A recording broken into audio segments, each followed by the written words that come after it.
Hello, one. Hello, all. Welcome everyone to another episode of the Uneeda Horror Podcast. We're back. We're crude. We're rude. But me and Nick literally have the worst gremlins imaginable right now, and I don't even know if this is gonna work. But we're here, Nick. We're here, and I think everybody listening right now, after like 2 seconds of me talking, is like, "Holy shit! No popping and cutting out." So we're already off to a better start, guys.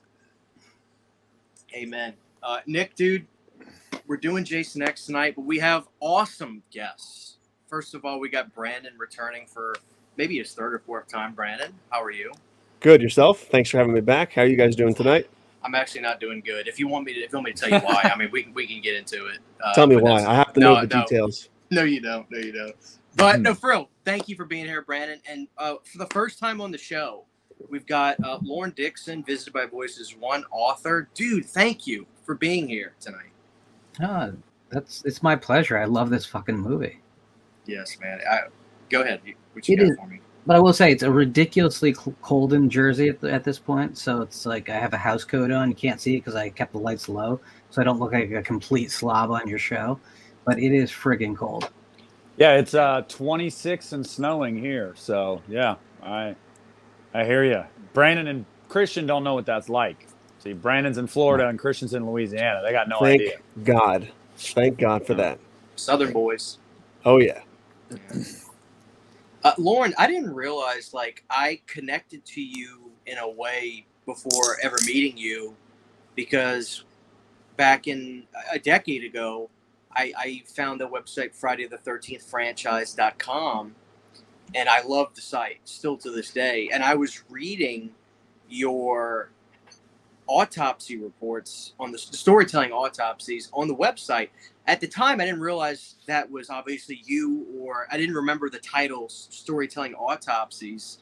But for those that aren't aware, that website, FridayThe13thFranchise.com, if you're a Friday the 13th fan, it's a premier site run by Jason Parker. Dude, tell me how that relationship started with you and Jason and writing on the site back then. So there was I'm not going to name the site because there's some controversy that appeared at a certain point. But there was a site before Jason started his own site that revolved around Friday the 13th. And it was as close as there's ever been to an official Friday the 13th web presence. And I was on the boards always on that channel. And Jason was one of the founders of that. And at a certain point, he broke away when a bunch of crap went down. And, it was the early days of really modern websites, I guess. Because we're not talking GeoCities, here, but we're talking not long after Amazon launched. And so I followed him over to his site, which was very embryonic, but he tried to have all the features of the previous site. And one thing he did is he opened up a forum. And there was, I don't remember who in the discussion started it, but as someone asked, what do you think the best film is and why?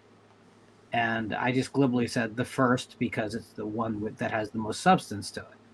And I got attacked for that because obviously the Friday fans are all, very opinionated. Perhaps not as much as some other franchises, but pretty opinionated just the same. So I decided to lay out why the first film kind of worked from a storytelling perspective for me better than the sequels. And it turned into what I titled Friday the 13th, A Storytelling Autopsy. And it was literally one of the most popular articles on the site at that time. And it had a lot of discussion around it. And what happened is Jason just decided he wanted it on the site itself because it had gotten so much read, so many clicks. So he migrated it onto the site as an actual article. And then it did even better as an actual article. So he said, do you want to do the rest of the series? And initially I thought no.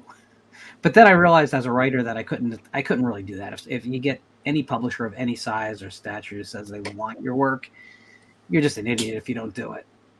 So I did it for the series, which is tough because there are installments that there's not much to say about, as from a storytelling that is a literary perspective. I love some of the movies that there's very little to say about. But Jesus, man, you have to really stretch. So.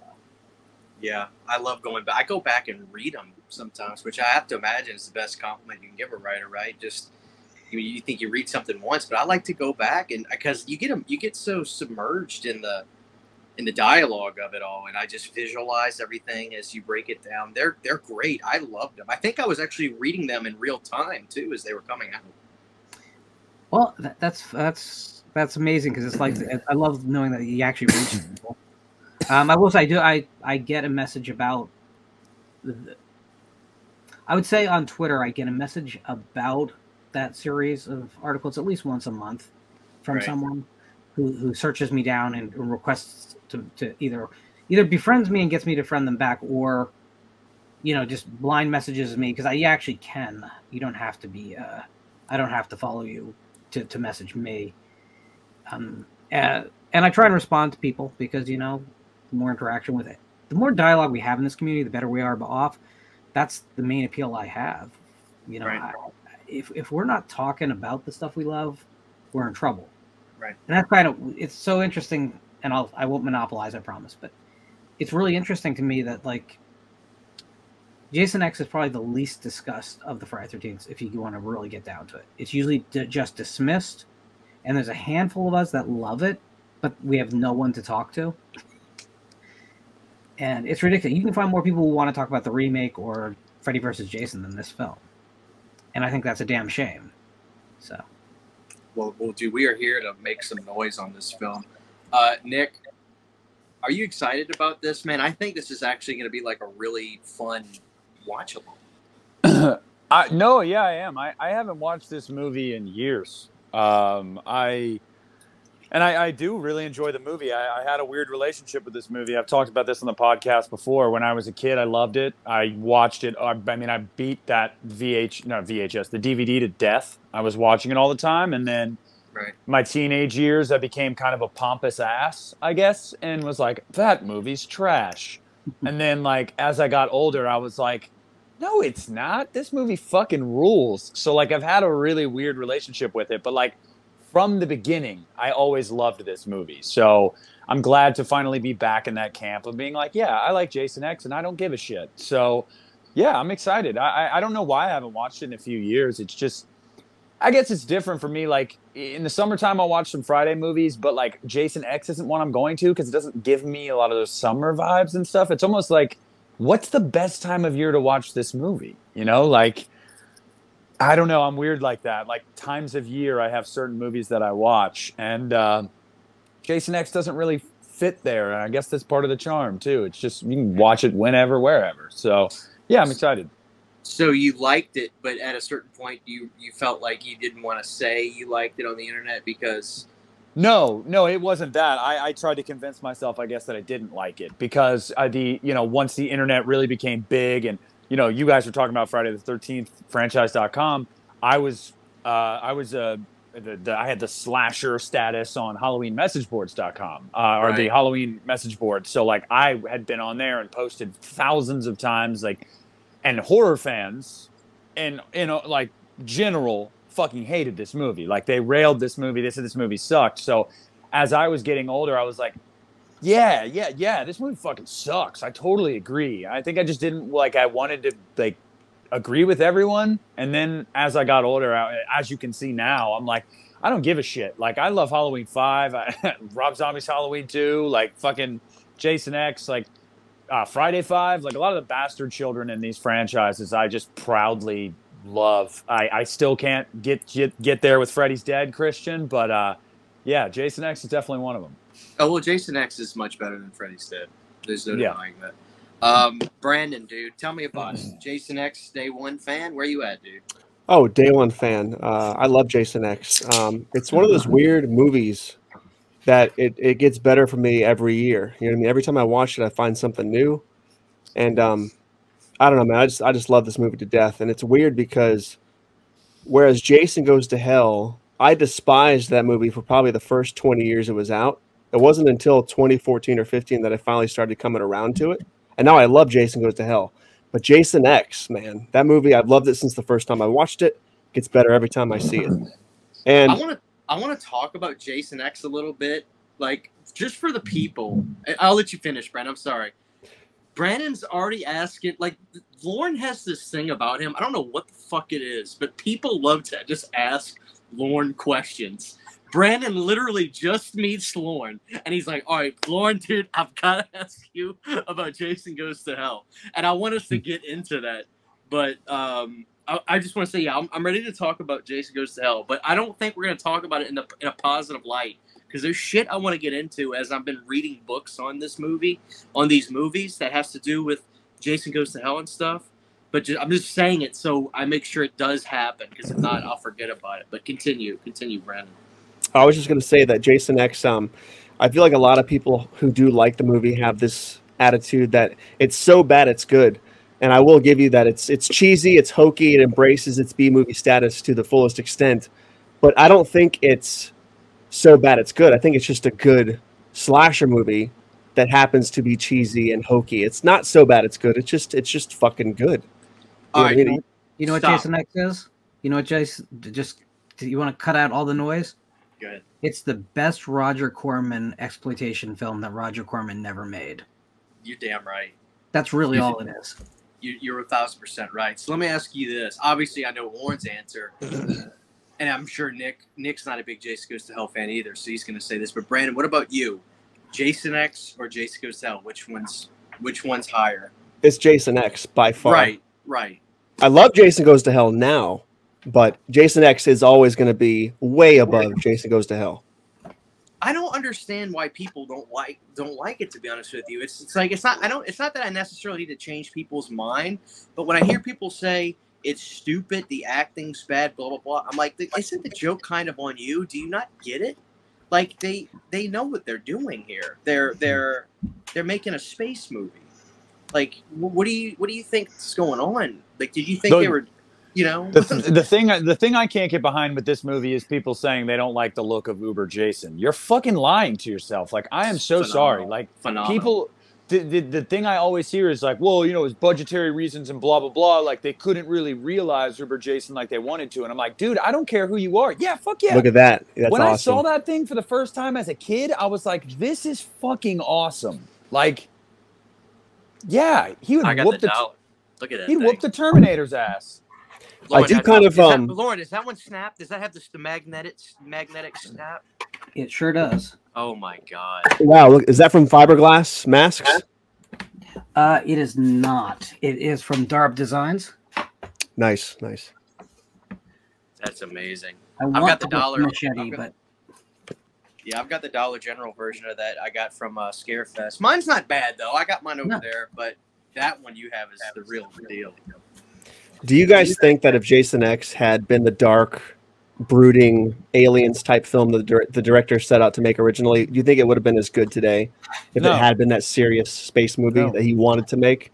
I don't think it would work for Jason. I think the only way to put Jason in space and shit was this way. Like this works. I feel like if they did that, this movie would be looked at like Halloween Ends is being looked at right now. It's like, maybe that'd be a good idea in a different universe or whatever, but not with this fucking character, not this way. You know what I mean? So no, I think it would have turned the fan base off. I'm gonna give you Lauren's answer right now. I already know.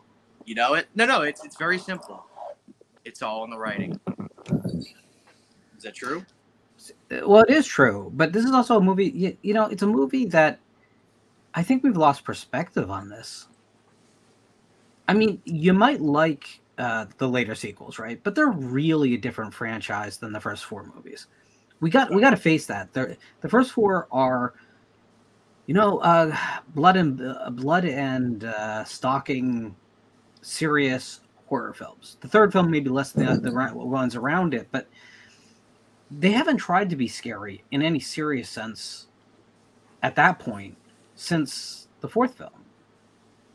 So the difference is something like New Blood, I don't know, half-heartedly still thinks it's a scary movie.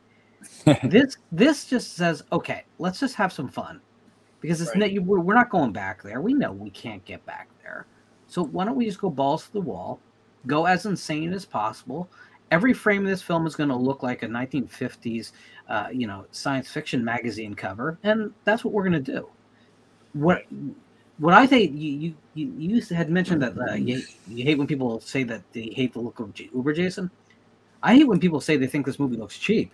I don't know what they're watching. Me neither. Because this movie does not look any cheaper than the fucking Star Wars movies. Honestly. In fact, it looks probably more realistic because at least they built shit.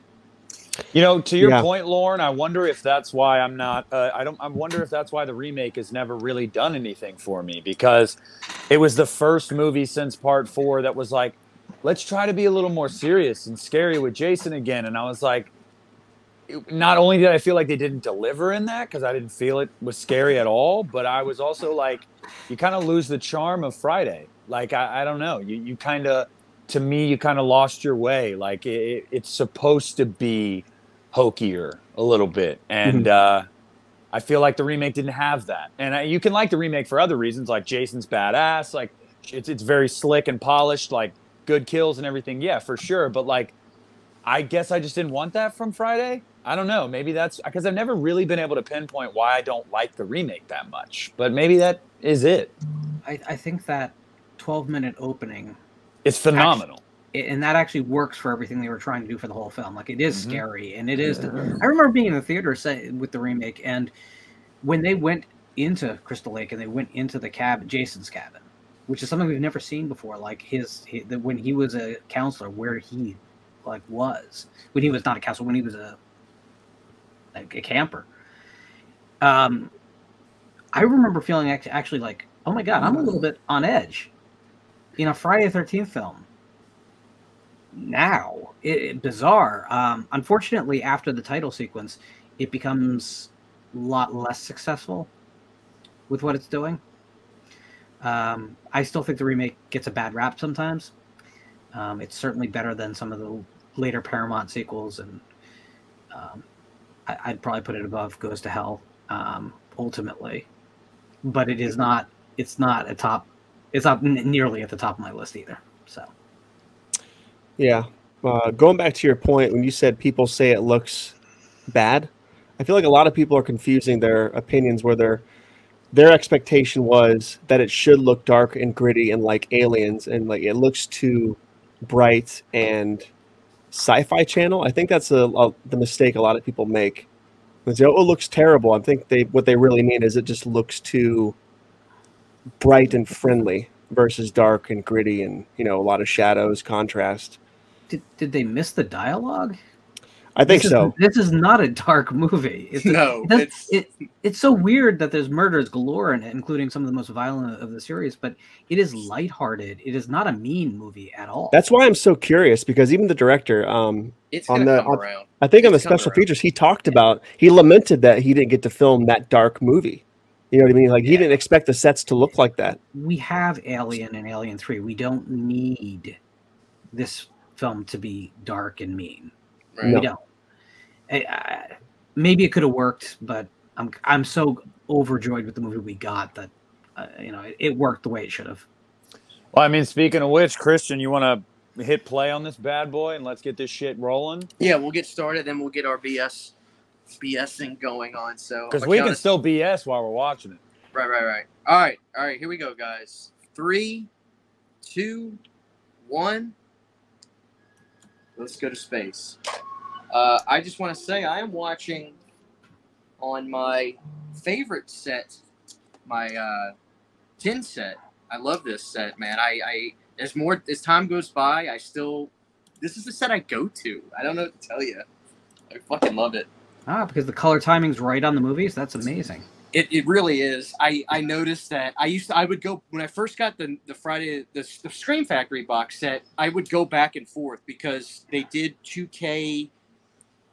I don't know what you call it, because Sean said that they shot it on film, but they digitized it, the entire film, and then gave it to the special effects people, and they were like, "What the fuck is this? You're giving us a digitized what is?" Because that was new technology at the time.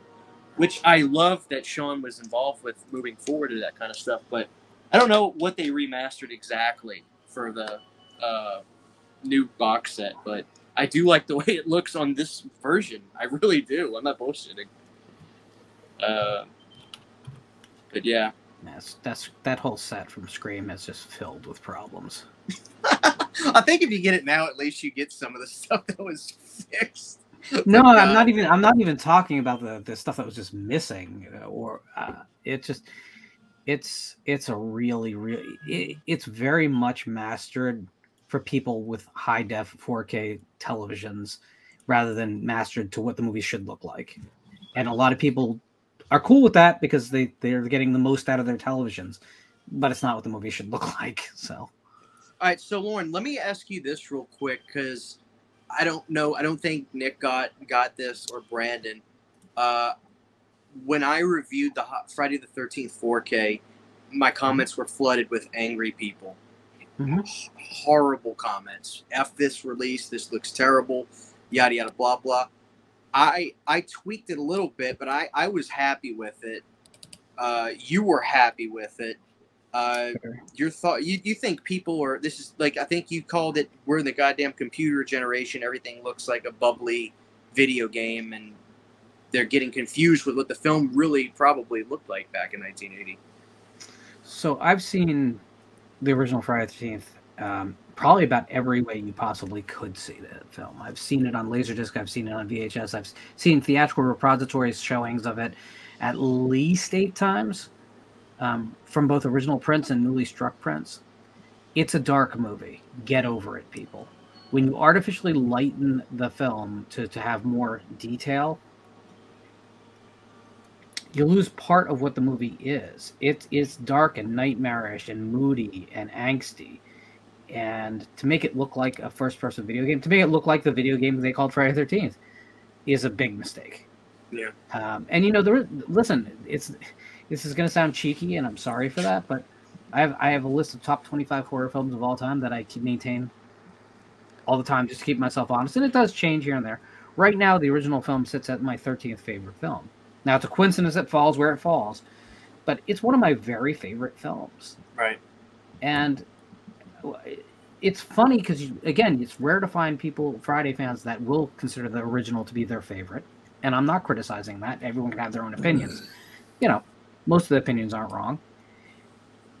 But I will say that because there's so few people who love the original as much as a handful of us do, I think a lot of people just want it to look like something that was shot yesterday and digitally edited. Right. But then the criticism was full circle, because then they look at Jason X, which was digitally edited, which is bright and looks unbelievable on the 4K screens and modern, and they say it looks cheap and thin. So you can't win. It's just how people feel about the movies themselves. They project onto everything. But no, that 4K disc from Paramount, I think, is the best transfer. I think it's the best way to watch the film that's ever been released. Even above a 35mm print at this point, because all those prints are faded. And the last time the film was actually struck for new prints was about 9 years ago. And it's a well-circulated print that no one has the ability to show anymore, basically, except for like your Alamo draft houses. So at this point, pick up that 4K disc and spin it when you want the original, because that is the way to do it. I feel it. The Scream disc is probably the last place you should look for that movie. Well, we did a ranking on the looks of Jason on the podcast a while back. Brandon, you were there with us. I was.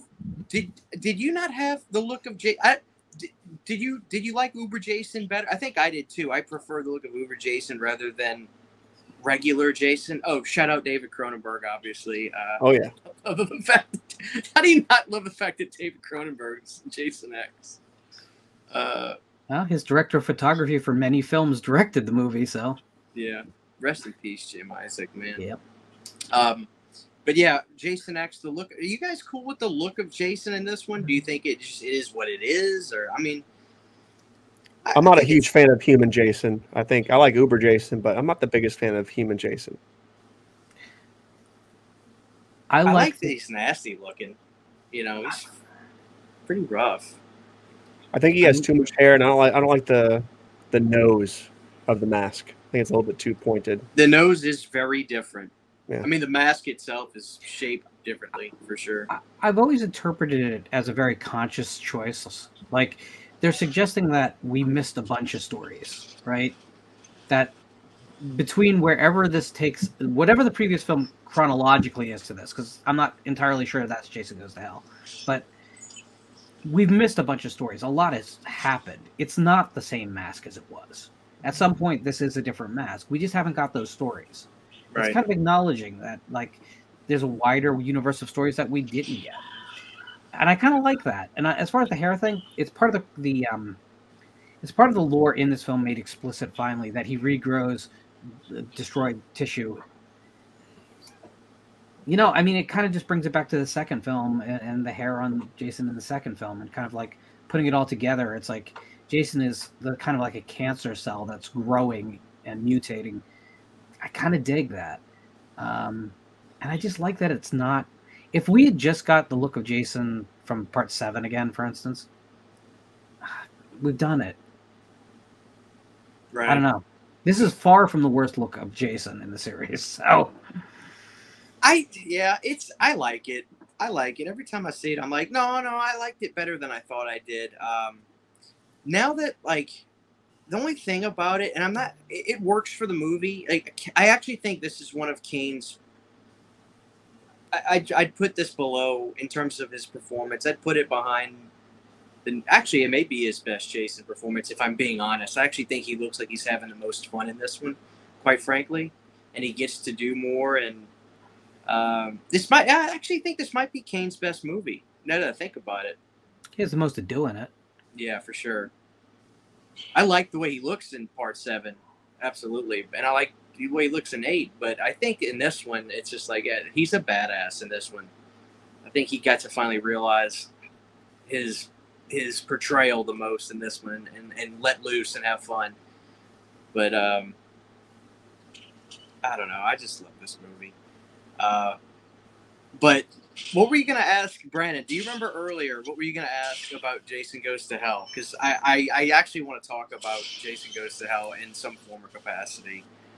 I feel like Jason X and Jason Goes to Hell are grouped together in a lot of conversation about Friday the 13th and the later movies in the series. Yeah. So, Lauren, what is your opinion on Jason Goes to Hell? If you like Jason X, I know a lot of people love this movie and hate Jason Goes to Hell, or vice versa. So what do you think of the final Friday? I've always liked the movie. I've always also known that it has big problems, right? I mean, it just has problems. And it's not that it's a hidden clone that's the problem. It's really that it was in creating a backstory where a backstory didn't need to be. It was intentionally not giving the audience what it wanted, which can be fine. That can work. Because it is a big... If you were in the theater when Jason jumped out of the floorboards fully reborn as Jason, every theater in America that played that scene on opening night erupted like you've never seen. Everyone was so happy. It was a big moment. And that whole movie is made to pay it off. I like it for what it is. I will say I've cooled on it over the years. Because I was actually used to be kind of a lone voice that was like, nah, it's cool. Just think of it as something besides a Friday and you're fine. But now there's stuff about it that the pacing is really weird in that movie. The dialogue seems mostly improvised. If you're actually like, it's weirdly, even the performances are all over the place. John DeMay is good, but good is as far as I'll go with it. Like he's there's something missing from every scene in that movie. It feels like just. The special effects sequences, as impressive as they are, all look like what they were, which is second unit shots. They don't integrate into the film particularly well. That said, it's bold, it's crazy, it's as punk rock as cinema gets. There's a lot to love about it. Yeah, I saw that in theaters with my mom and her boyfriend at the time when it came out, and I remember the sequence, the opening of the film, where Jason gets blown up. I remember turning to my mom and asking if it was over because the credits were playing. I was like, how could they have blown up Jason and there still be... I just couldn't fathom this concept as a kid. That there was still a whole another movie to watch after that point. Nick don't like Jason X. Jason Goes to Hell, I mean. Nope. You don't like it. I mean, I hated it for a good 20 years.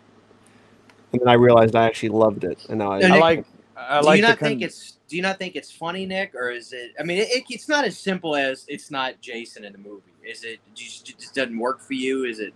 No, it's not just that. I mean, like again, I'd be a hypocrite if that were my reason, because there are movies in these tentpole franchises that have very little of the the antagonists, and I love them. There's Right. one that just came out last month. So, but it's more or less for me like I just didn't find it compelling. I just didn't find it interesting. That maybe like Lauren makes a good point. The pacing is wacky in that movie. Like it just doesn't feel coherent. Now, like the end of the movie, like I like the opening, the chick in the shower. That's great. Them blowing up Jason and him screaming. That good stuff. But and then the final act, I like when Jason comes up through the floorboards and you get that little Kandarian dagger Easter egg and all that. Like that stuff's cool. But like everything in between is just kind of like it's like a bread sandwich. It's like nice piece of bread, nice piece of bread on the other end, but there's nothing in it. You're just eating bread. Nick, would you have liked it better if we had just followed Creighton Duke's character the whole film versus these other side characters? And if Creighton Duke was Tommy Jarvis, would that have been better as well? This is an unpopular opinion because I'm not a big fan of Creighton Duke.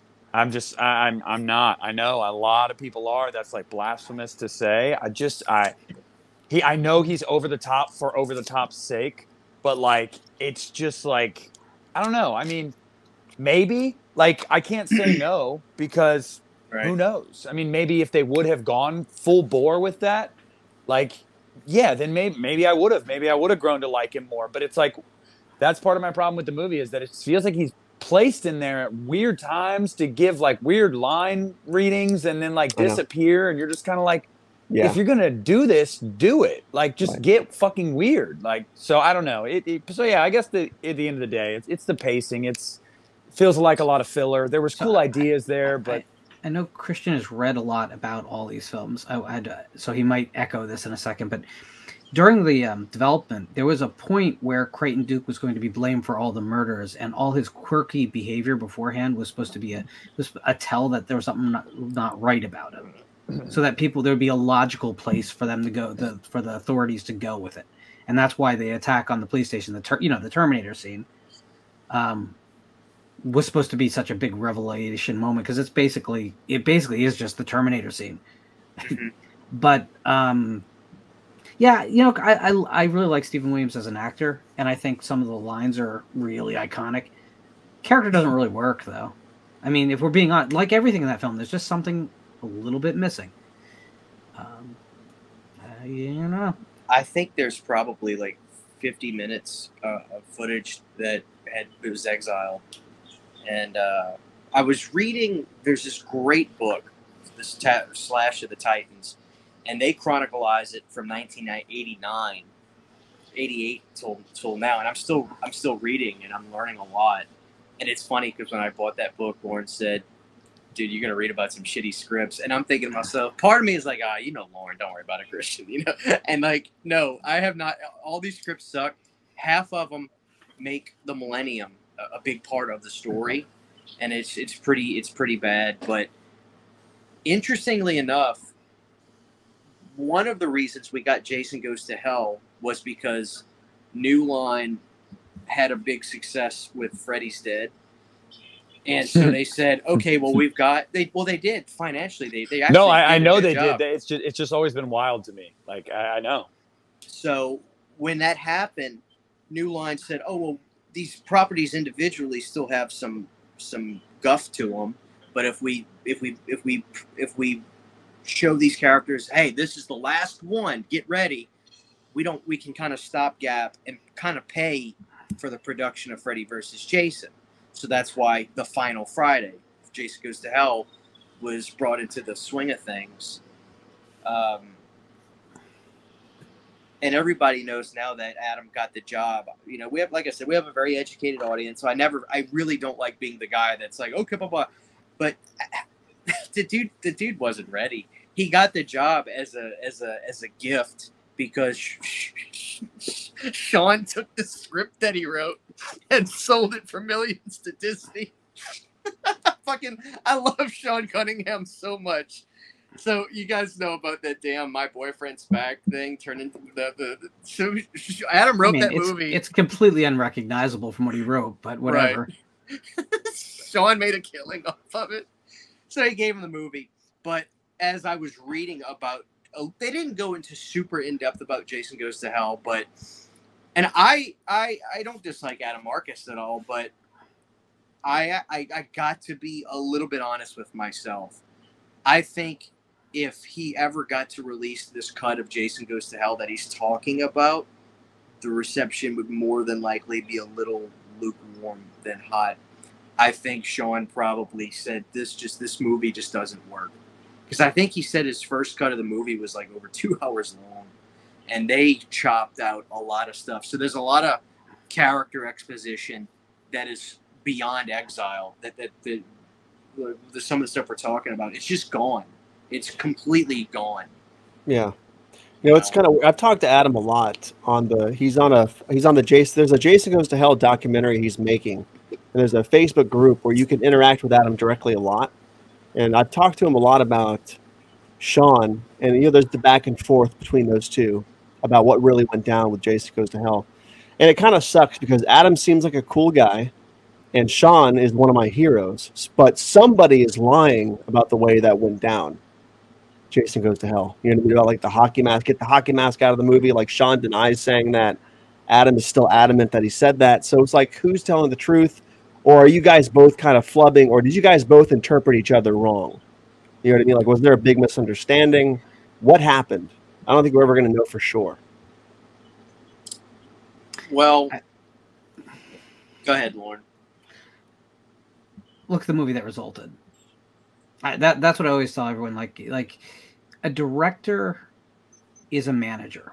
If you think about it like a convenience store, right? The manager has to go to the front end, make sure the registers are ringing properly, and everyone's trained to do their job. He has to go back to the hot food department, make sure everyone's cooking up the food right. He has to make sure the gas pumps are running. That's what a director actually does. We like to think of the director as the guy who's walking, just like framing things with his hand and then setting up the camera. Very small part of the job. The job's way bigger than that.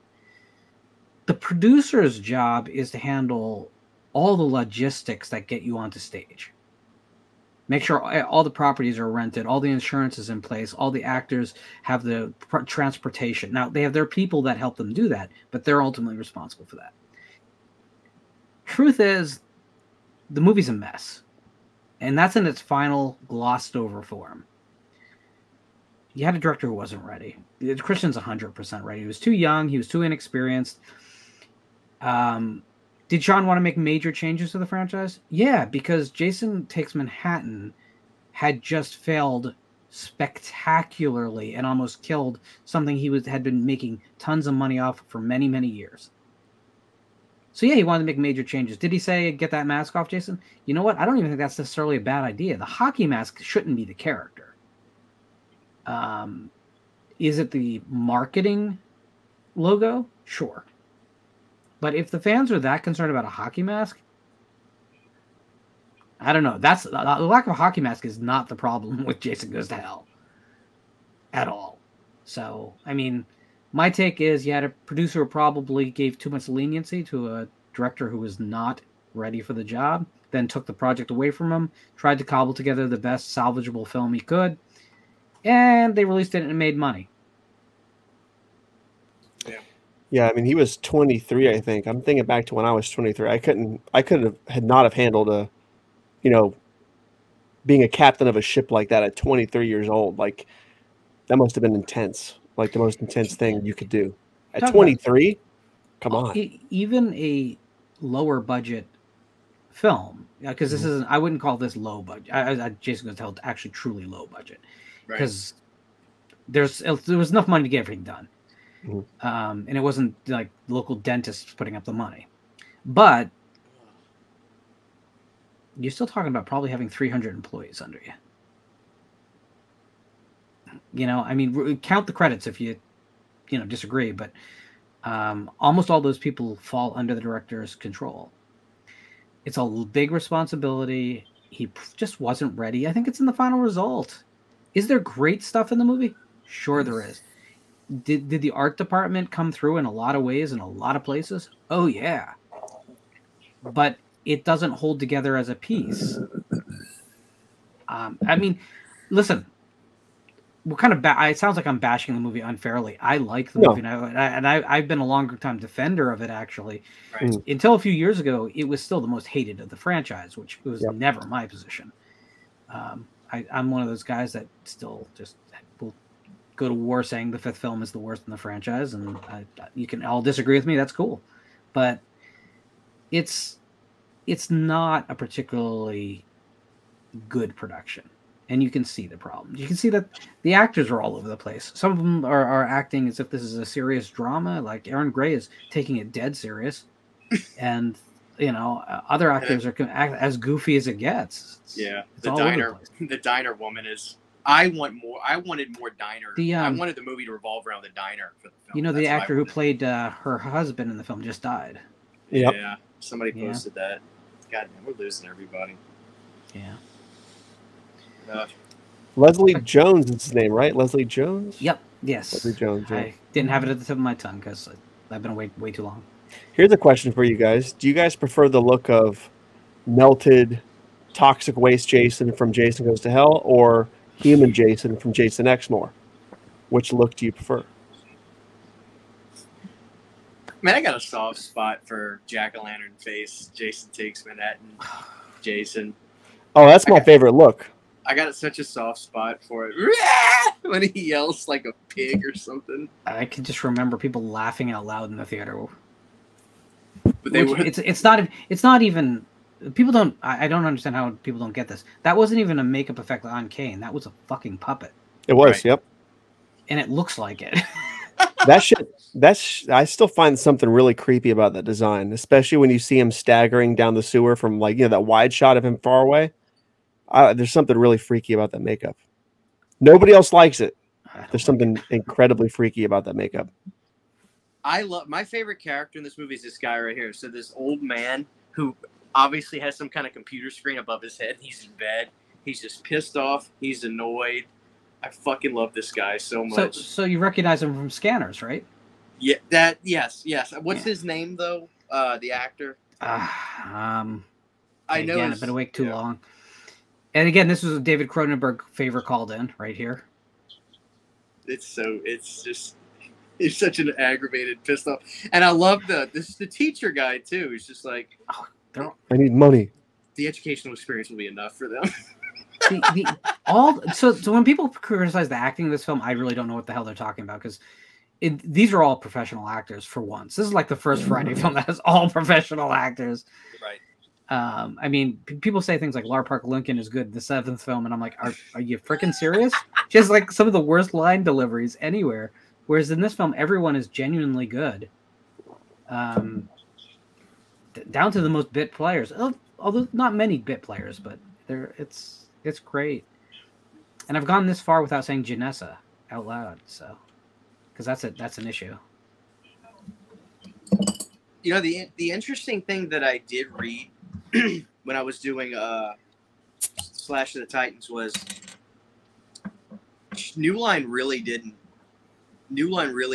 mess, like when I say New Line, what I mean is Bob Shea, and I don't know if that's his wife or the I forget the woman's name, the blonde-haired woman. She's Lynn Shea? No, not Lynn Shea. That's his sister. If you said her name, people know who I'm talking about. If you've watched the Never Sleep Again documentaries or whatever, you know exactly what I'm talking about. They never got involved with the production of Jason Goes to Hell whatsoever. They left Sean. I mean, Sean was in charge of that. So, because when you think about New Line, like we heard the horror stories that Jeff Burr dealt with on Texas Chainsaw Massacre 3. Right. Bob let Sean deal with it. Like it was like, and then we got the reason New Nightmare happened was because Jason Goes to Hell was successful. So they had when they had Jason in the bag. I found that interesting, and it's almost common sense when you think about it. But it wasn't until I read it, like, we talk about why didn't Freddy versus Jason happen? Why didn't it happen? Why didn't it happen? Why didn't it happen? When New Line was like, why do we need to rush this? We're making money individually on these films. Why are we rushing this? That's why New Nightmare happened. They got Wes involved in that, and then New Nightmare didn't do so well. And then they're like, okay, now we really need to start writing some scripts and descent into madness. But that's why I think, it just didn't happen right away, because it's common sense when you think about it. Why rush it? We've got Jason. We're gonna make Freddy vs. Jason, and that's it. No, let's make some money. Yeah, I love this scene. It's so good.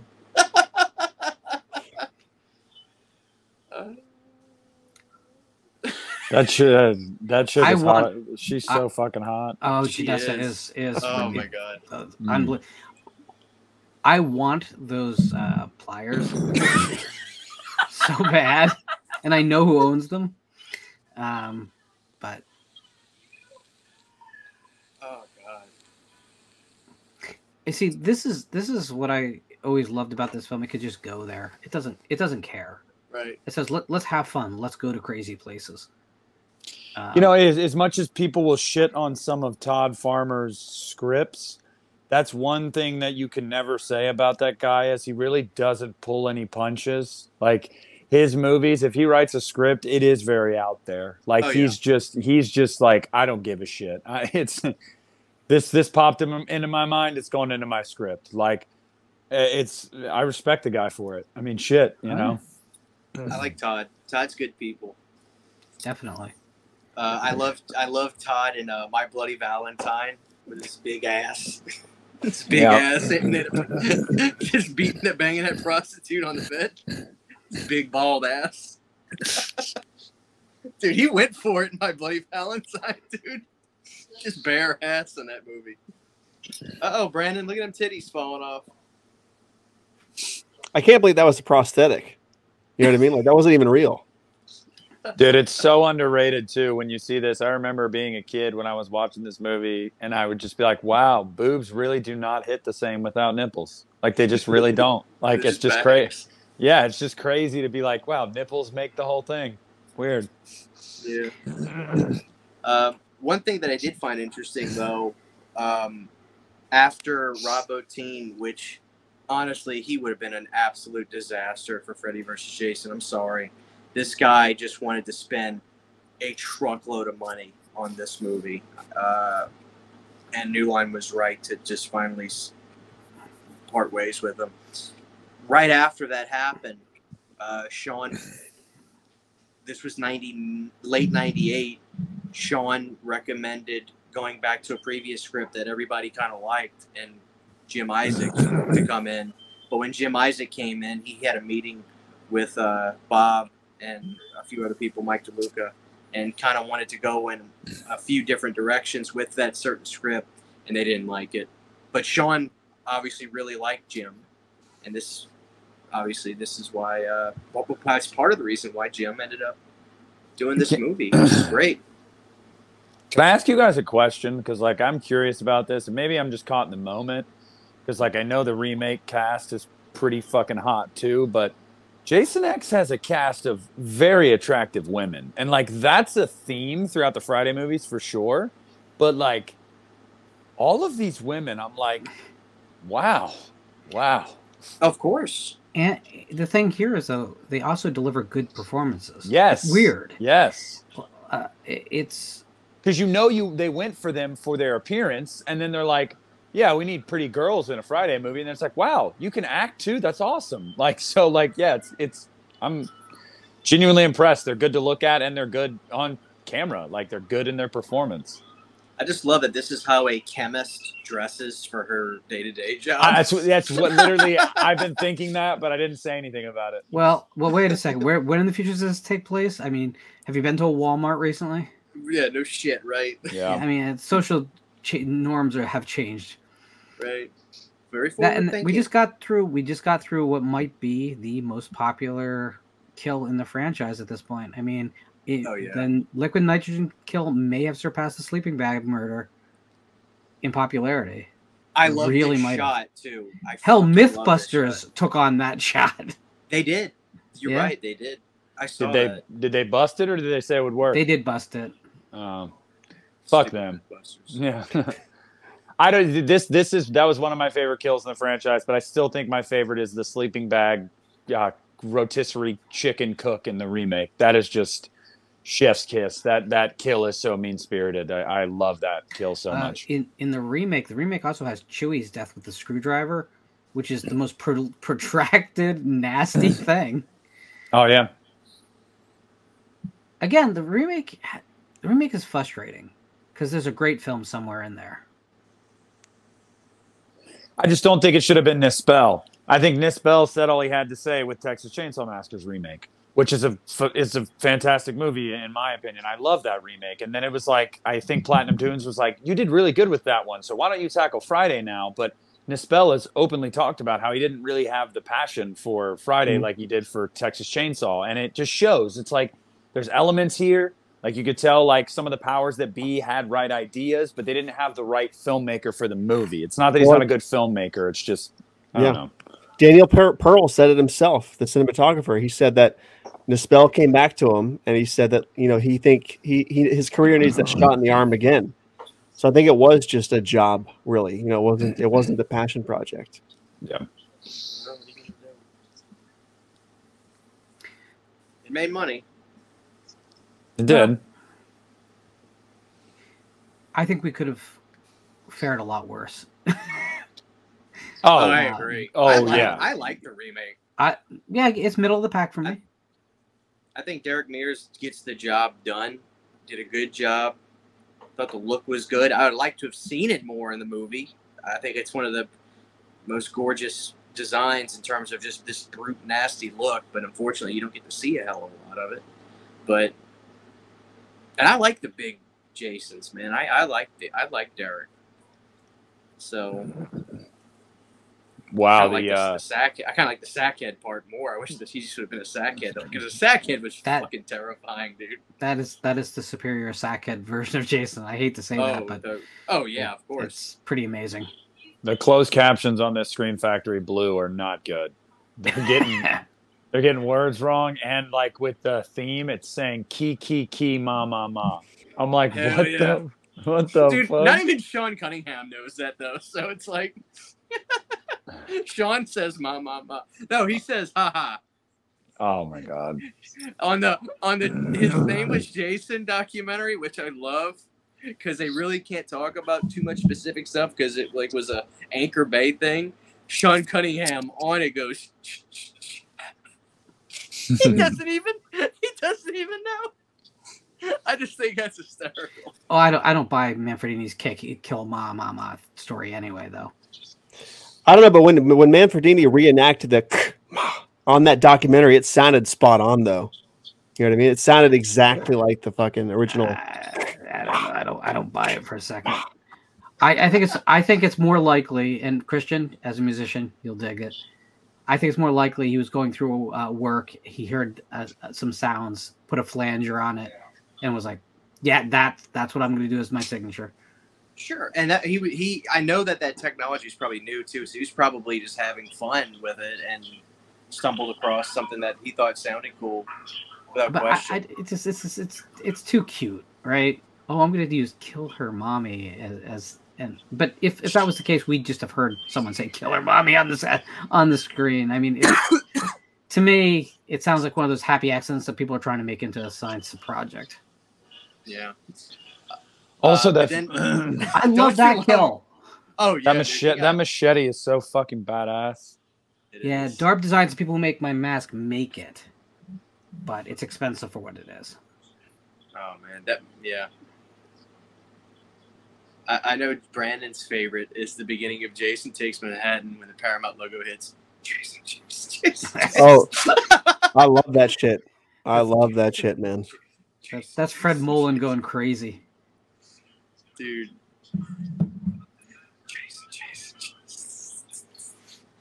Yeah, I think that was like an obvious mistake because that was when people actually thought it was like a ch and then a ha sound. I think because he was totally doing that in part 8, where it's like that's not really the sound. I think it's closer to sound. I think I don't not hear k ma. I just don't hear it. I didn't either until he reenacted it live on the thing. I'm like, holy shit, that sounds exactly like it. So either he's flubbing it hard, but like, remember he goes, I'm like, that's insane. So it might be a happy accident, but like, I don't buy it. when he redid that shit on the, did Nick just, there he is. Oh, I was just checking the text message.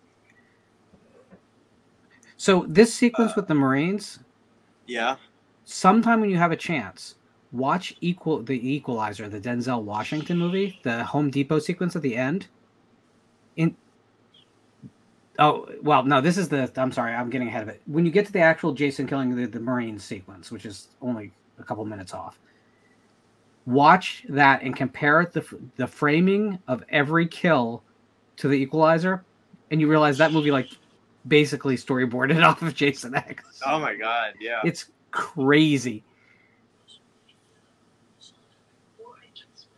It's also interesting that Todd Farmer literally looks exactly the same today as he does right here. Bald guys. Yeah, right? Yeah. I always liked this sequence. I like the demon thing, whatever the hell. Look at Jason slashing right through it. You know, that was the first still that was released from this movie. That was actually from the movie because there was a shot of Jason in the makeup from the tests. Right. And so everyone looked at that monster. There was all these theories about like it was going to be like a pitch black type thing with there's aliens on the outside and Jason's on the inside of a spaceship and all kinds of shit. And of course, like it turns out to be just a dumb gag in the movie.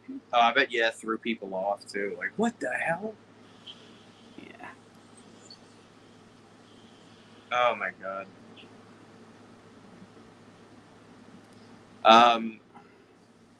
Now, Lauren, you probably saw this at the theater. Was it an empty theater? No, it was the midnight showing. The midnight showing on the Friday it came out. Theater was pretty packed. Obviously, it didn't stay that way for the weekend because it was a soft open. But I saw it with a crowded theater. People were doing what they should during a Friday. They were making noises in the right place. They were cheering. They were clapping. They were applauding the death scenes. Children that were too young, shouldn't have been there, were freaking out. Right. I will say the Fridays have a great track record of great theatrical experiences for me. And at this point, I've seen all of the Fridays theatrically now, which is exciting. Jason X was one of the best, and I saw it 3 times in its theatrical run. Certainly the first time was the only one that was anywhere near like sold out. The other 2 were basically me and like 2 other people in the theater, but I don't know. It's funny because I feel like we go to see something like a Conjuring movie and everyone just sits there and stares at the screen for 2 hours. You don't hear your neighbors, and then they walk out in a kind of daze, and you hear people look at each other and go, "Do you like it?" "Yeah, it was good." "Yeah." Which tells you it's not, by the way. Yeah. If a horror film does not promote some kind of conversation coming out of it, it's not done its job.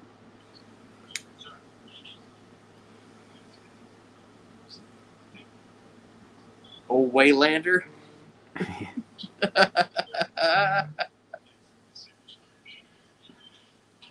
Is the movie continuing nudging you and they go, "Yeah, we know."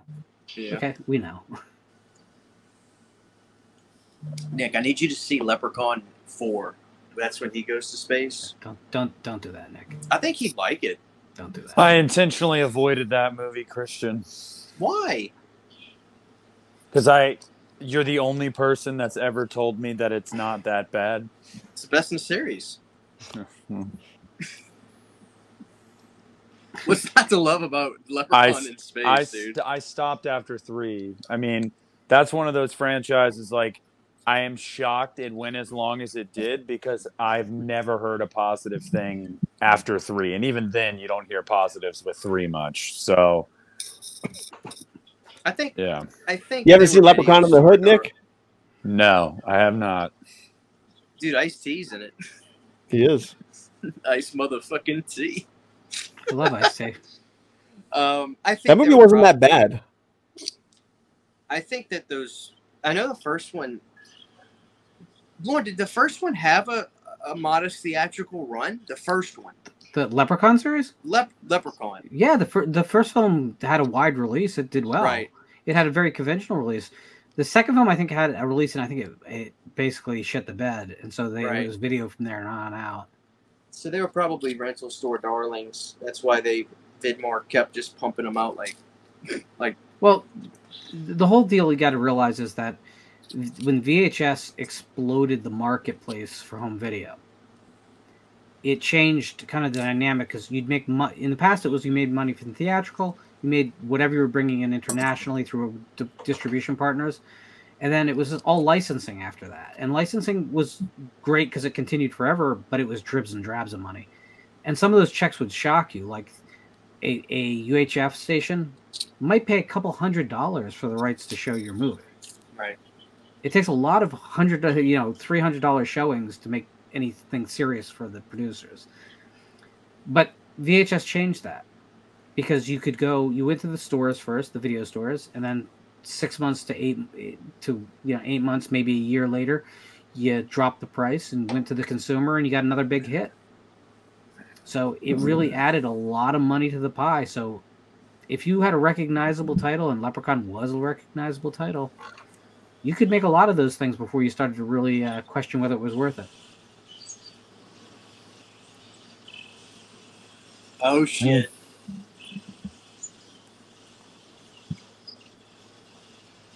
Nick, did you have a mom and pop video store did you go to, or did you have like a national or video or a Hollywood video or anything like that? I'm sure you had more than just a Blockbuster. In my town, we had Movie Gallery, Blockbuster, Family Video, and Hollywood Video. You were set.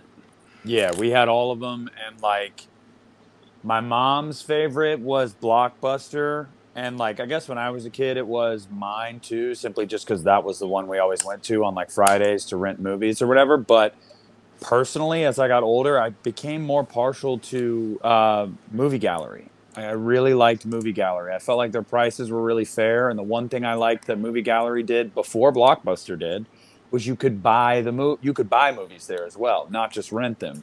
Whereas it took Blockbuster a while, at least to my knowledge. I can't remember exactly when that changed, but I remember when I was a kid at Blockbuster, the only way you bought those movies is if you just didn't return them, and they charged you. Like, all right, well, you essentially bought it now. That's how I got my first ever copy of Halloween Resurrection on DVD. I could not find it anywhere to buy it on DVD when I was like 11. I was like 11. And I just couldn't find it, but I found it to rent at Blockbuster, and I was like, I'm just going to rent it and just not take it back. So, and I still have that edition today. It even has the little white box on the spine of it that's marks the category for horror. It still has it on there. So how did that work? Did you have to like? I rented it, and then after the 5 days or whatever it was, they called me, and they were like, hey, you have this outstanding release, blah blah blah. We're gonna charge you, this much per day, and then after this much, you're just gonna owe this much to like buy it. And I think I ended up owing them like $8 or some shit, and I was like, well, here. So did you have to go back and give them cash? Did they just like take it? No, I paid with a card. I always wondered if they could. God, everybody's leaving. They're done. I always figured there would be worse repercussions as a kid if you did not return your movies, though. So I guess I was wrong. I probably should have done the same thing back then. Yeah, I mean, I went into it knowing that, man. I couldn't find it anywhere. I mean, obviously, it's not one of the more popular Halloween movies. So I was like, I'll just buy it from Blockbuster without them knowing that I intend on buying it. So, right. Yeah. I think the last Family Video actually just shut down last year. Yeah, Justin was a GM at one for like 5 years, and that shut down, I think, a little over a year ago. Ryan, 1988? Yep. Yeah, he was a general manager at one. No kidding. Yeah, said it was his favorite job ever, and I was like, dude, I fucking bet. I'd love to be surrounded by movies all day and have movies on, that'd be fucking killer. Dude, Did you see that they put it got panned? The reviews are bad. Netflix added a series called Blockbuster. It's like a sitcom show. I saw they did, but I didn't see the reception to it.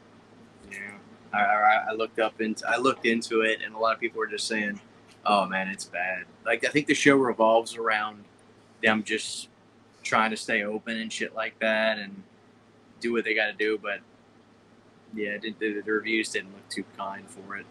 I would guarantee it'll probably be a one season and done kind of thing. So yeah, Netflix has not been smart recently with their money. That's to say the least. So I don't know how they keep canceling projects that people like. And yeah, what's up with that? And they keep greenlighting new ones that nobody fucking likes. And it's just what are you doing? It's so funny you mentioned that because I actually just finally watched The Haunting of Hill House, because I never did watch that, and I enjoyed it quite a bit.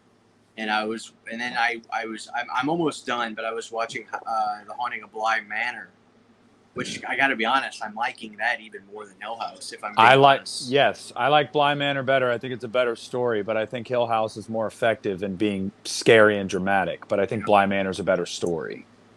But I took a break from Bly Manor just because I was kind of getting like, oh my god, I'm kind of burnt out on Flanagan stuff for a while. So I started watching anything that has to do with serial killers and real life stuff. I eat it up. I'm all about it. And so Sydney was like, you should watch this show called Mindhunter, because these two cops. Oh yeah, yep, I watched it. The Fincher series, yeah, it's good. Mm-hmm. I'm literally addicted to the show, and I was telling Sydney, I can't. Oh, there you go, Lauren. There you go, Lauren, the earpiece. Oh yeah. Come on, Jason. Yeah. So this is the screen-used earpiece that Janessa hands to Rowan. Oh my god. Where'd you get that from? Like some kind of auction or something? No, although it was auctioned at a certain point, and I do have that certificate, but it was gifted to me by a friend who owed me a big favor. Oh, goddamn. Can't really discuss the situation, but it's fair enough. It's a very prized possession. Oh! And it was in Janessa Aids. It was in Melissa Aids' ear, so there you go. Very cool. Very, very cool. Oh, damn. No, but yeah, but the thing that sucked about Mindhunter was I was telling City, I was like, I can't wait to just dive into this show because I'm loving it. And she goes, well, you don't have too much to watch. They canceled it after the second season. Mm-hmm. And I'm like, what the fuck, man? Like, Netflix they're a mess. Netflix is just a joke. They are, but last quarter, I guess they posted some positive gains for the first time, like all year. So people are like, oh, maybe they're coming out of it. And it's like, maybe they are, but I also think that some of that was just from Stranger Things season 4, because obviously the quarter is always behind. So like, I wouldn't get too hyped up for Netflix's future prospects, because they were the one that really kicked the door down in the streaming game, but I feel like they've fallen behind a lot of people. Like they just have, and it's a shame. I some of their originals I absolutely love, like Stranger Things. I really love the show You. I fucking love You, and I can't wait for the next season of that next year. Yeah. And then everything that Flanagan does for them, like I loved Hill House, I loved Bly Manor, and then Midnight Mass just took a shit on both of those. Midnight Mass is incredible. It's the greatest thing I've ever seen. It's incredible. So but yeah, they're really bad with some of that stuff. They cancel a bunch of good shit, and they keep greenlighting this new shit that never catches on, and it's just kind of like what are you doing? Like, I don't know. I mean, it's their money, I guess. I'm not losing anything. I'm not investing in anything, so I don't give a shit. But yeah. Well. Did you see that they announced that they're working with Ryan Murphy on 2 more monster series, like seasons? They just did Jeffrey Dahmer. They're gonna do 2 more with him on, like, I guess 2 other very they didn't say serial killers, but like well known in a not so great light people. You know what? I did hear about that, Nick, and I want to ask you guys a question. Nick, let me start with you about this. There was on not only just Twitter, but Twitter is where I see a lot of it. A lot of controversy. This serial killer stuff is not new, okay? No. But I think because of the prolificness of this being on Netflix and social media being a big thing. I mean, I have the Dahmer DVD for the movie from 2002, where this one director made Dahmer, Gacy. He made all these low-budget movies that nobody saw. They were straight to DVD. So this is not new. But Dahmer got a lot of shit on the internet about we should stop, blah, blah, blah. This is ridiculous. We're making these serial killers rock stars by doing this. What is your take on... And I watched the show, Dahmer, but what is y'all's take on that kind of commentary with that sort of thing? It's bullshit, man. It's bullshit. I mean, I won't get too long-winded with it, but I'll just say this. It's a mixture of Gen Z is very soft. I mean, I just call it like it is. Gen Z is very soft. And they say they see these things come out, and they're like, why are you glorifying this? It's like, the only reason you think that is because you weren't alive when people were talking about this, when the news was covering this. You didn't know how fucking truly vile this person was. Like, no, all this shit happened. He was really that fucked up. Also, at the same time, right now, true crime is hot. Any woman in America loves it, let alone men. Like, most of us like it too, but like literally every woman fucking loves it. Like, it's hot right now. And finally, people are like, well, you cast Evan Peters. Oh, of course, it's got to be an attractive person. Ryan Murphy works with Evan Peters all the time. They're very good friends. And I'm sorry to tell you that most people in Hollywood, if they're going to carry a show like Dahmer, they're going to be a pretty well-known actor. And most of the time, well-known actors are pretty good looking. So, like, also, Dahmer wasn't a fucking butt-ugly guy. Like, you need somebody with the chops to do that. And Evan Peters was fucking awesome in it. So, like, I mean, say what you will, but, like, it's just... I don't need to get into the minutia of, like, why people are the way they are nowadays. But, I mean, people are soft. Like, they just are. And it's like, you know what this is. They're not glorifying it. Ryan Murphy went through all the right channels. They reached out to the families of the victims, the friends, everybody. They did their due diligence. Like, they really did. And it was a job, and they educated people, a new generation, on who Jeffrey Dahmer was. But they also, if you watch through the entire thing, the back half of that show was a lot of, it was a lot of sympathy for the victims and their families, and telling the victims' stories and making us really realize they didn't make you feel bad for Dahmer.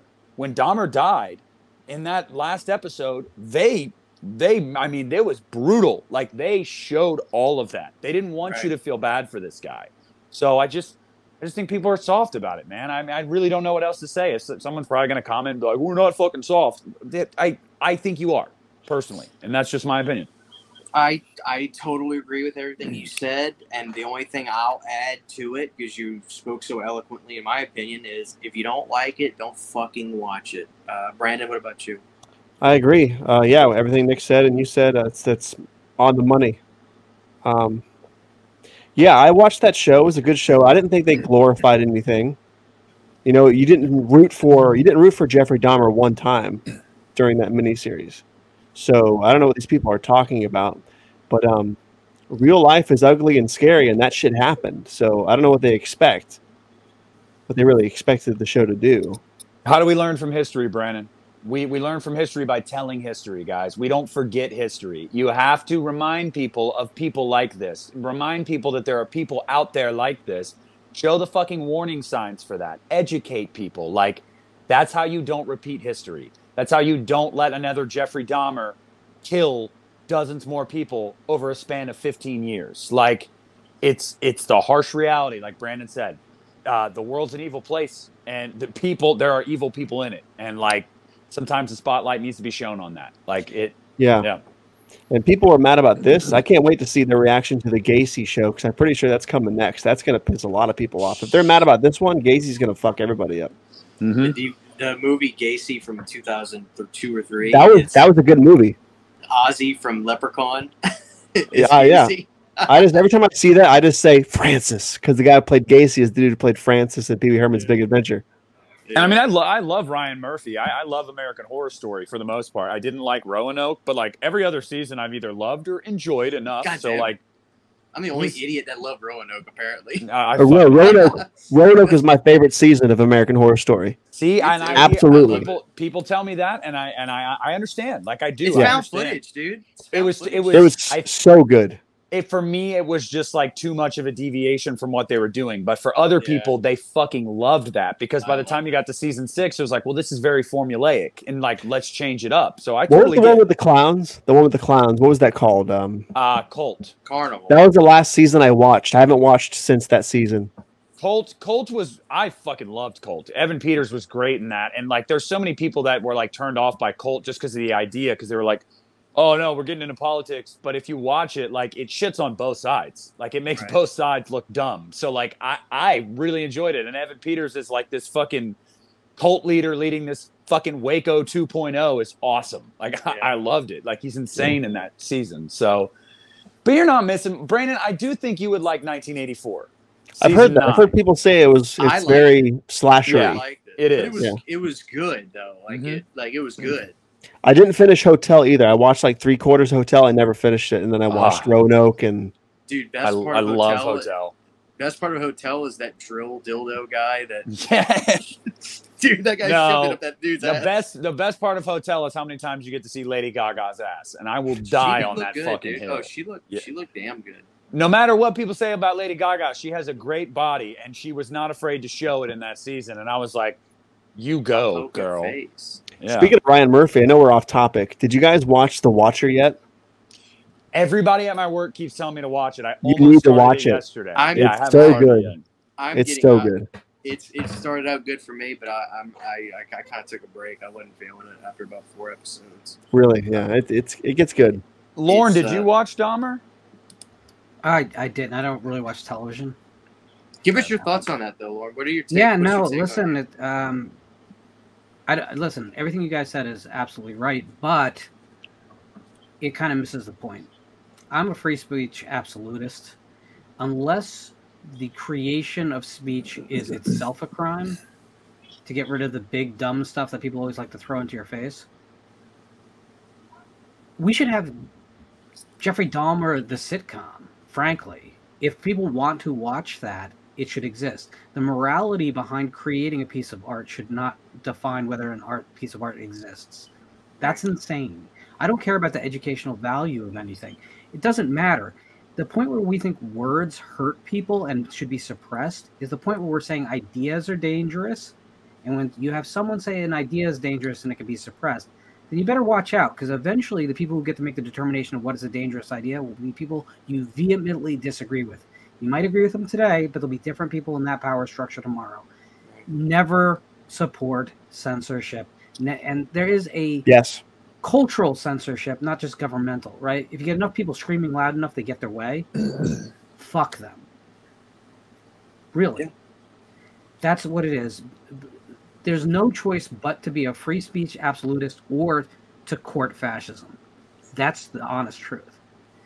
And I won't do it. Now, again, if the creation of art is itself a crime, that's a problem, right? Burning people alive to film it is a problem. Exploiting children is a problem. Because the crime, even if you didn't film it, would still be a crime.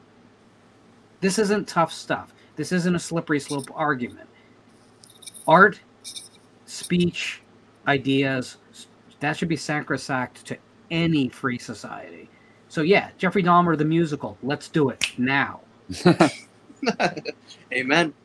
I feel you know what? We're going to piss off some victims' families. I think they've had worse days. I personally think they've had worse days. Absolutely. So let's all just act like adults for once. And I don't even think I mean, point well taken.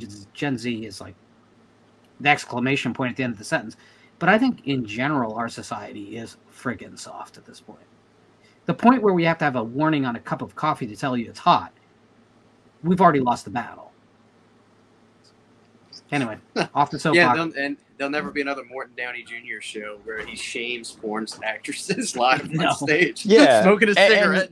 And like, I don't mean to get to anybody watching or listening right now. I'm not trying to say that like if it's not for you or it, you know, that content offended you or whatever. I'm not trying to say that you're not entitled to that, because that is part of You know, in this environment where we're all allowed to feel certain ways and believe certain things. If it's not for you, like Christian said, like we've all said, just don't watch it. Like, but the people that feel the need to get on social media and rail against those that did enjoy something like that, it's like, it's almost like I've had this conversation with my mom when I was a teenager with like the movies I would buy and I would like a lot of horror movies. She would say like, does it, why do you like this stuff? Does that say something about you? I'm like, you are so fucking close-minded. Like, no, not at all. It's just this kind of art speaks to me in certain ways. And I think that part of the reason that horror speaks to me is because my greatest fear in life is death and the uncertainty of death. And when I can watch that happen on screen and know that it's not real, like it's almost like a way to deal with it. It's cathartic. It's a cathartic experience. Yes. So it's just kind of like, the moment we get to the point where we're like shitting on each other for like, oh, this worked for you and it didn't work for me, you're fucking dumb and like you're a monster and you probably want to be a serial killer too. Like that's when you've lost it. You've lost the point. You've completely missed the boat. And I don't really know what to say to those people anymore. Like, it's just, if you didn't like it, if it's not for you, Christian, if there's a video I see on YouTube and it shows up in my recommended or suggested or whatever, and like the title is something that I don't like, or like it's a topic I'm like vehemently against, guess what? I don't click on it. Like, I just don't click on it. Yeah. I don't click on it to go in the comments and be like, you dumb motherfucker. Like, no, I just don't exhaust my energy into that. I don't do it. Like, right. I don't know. There's a difference between just not digging something, but saying, I don't like it. I don't like this, therefore none of you should watch this either. Not make up your own mind. No. I'm taking it upon myself to to do what I can to stop everybody from being able to watch something I don't like. It's that holier than thou, self-proclaimed big brain attitude of like, no, I am trying to educate you. You don't understand. And it's like, no, you're not. You're just being a dick and you're not going to change my mind. Like, so whatever. Yeah. You know how many times people have tried to do that with me about Rob Zombie's Halloween 2, Christian? Like, dude, I respect your opinion, but that movie fucking sucks. Like, you're so wrong. And I'm like, damn, dude, it's almost like art is subjective. Wild. We're kind of wasting our time arguing here, aren't we? It's always funny when they say I respect your opinion, but this movie is a worthless piece of shit. Like, that's their way of getting the backhand. Yeah. Yeah. Like, well, it's like, come on. So there's hidden words there, right? So when someone says something like, this movie's a piece of shit, they're saying, what they're really saying is, hey, I think this movie is a piece of shit. They just don't say the first three words. Mm-hmm. My problem becomes when people want to shut down other people from speaking. Like, you have the right to say, this movie shouldn't exist because it's offensive. That's protected speech too. What I have a problem with is the behavior that actually tries to shut it down and realistically have things banned, suppressed, or not made. Right. That is extremely dangerous behavior. So while you have the right to say things like that, when you start to act on them to repress someone else's speech, that is a form of maybe not violence, but definitely it is a violation of my basic code, which is I have a right to swing my fists, but it ends at the tip of your nose. You can't tell me not to swing my fists, but the moment I touch you, then you have the right to do something about it. So, and I just think horror has always been a tough one to defend. I hear too many bad arguments about defending horror. One thing we always hear is, oh, well, you know, when you hear the debate about pornography, it's like, oh, well, you know, you can show a person die 400 ways, but you can't show the act of creating life. Bullshit. Bullshit. You should be able to show all of it. Stop dividing us. Stop comparing and dividing us. It should all be allowed. Again, unless a crime is committed in the creation of the art, it shouldn't matter. Natural Born Killers said everything there is to say on this subject in '93. That's the truth. Mm-hmm. Like, Oliver Stone's Natural Born Killers may be the most important film ever made, because it's the film that protects the right of every film to say what it needs to say. And you see, even that sentence had an implied, hey, my opinion is.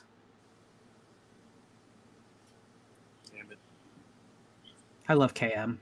She's not my favorite character, but I love her too. I love everyone in this movie. I think that's the thing. I think the characters are so fucking great in this movie. You know what everyone is about, right? Everyone's motivations are crystal clear. There's a symmetry, yeah, that's completely missing in Jason Goes to Hell. I would, and these characters much better defined than say the victims in Takes Manhattan or New Blood. Where you go, oh, that kid wants to be a writer and dresses up like a mummy when he's drunk for some reason. That's not a character. That's just a couple scenes. Starlicon. I think that's the thing. When you put these two movies next to each other, you know, people start talking when they talk about the New Line era of Friday the 13th movies. Jason Goes to Hell didn't really know what it wanted to be. And that was simply because, like, the things we talked about, the script issues, the young filmmaker, like, there was a lot there. But they just it didn't all gel.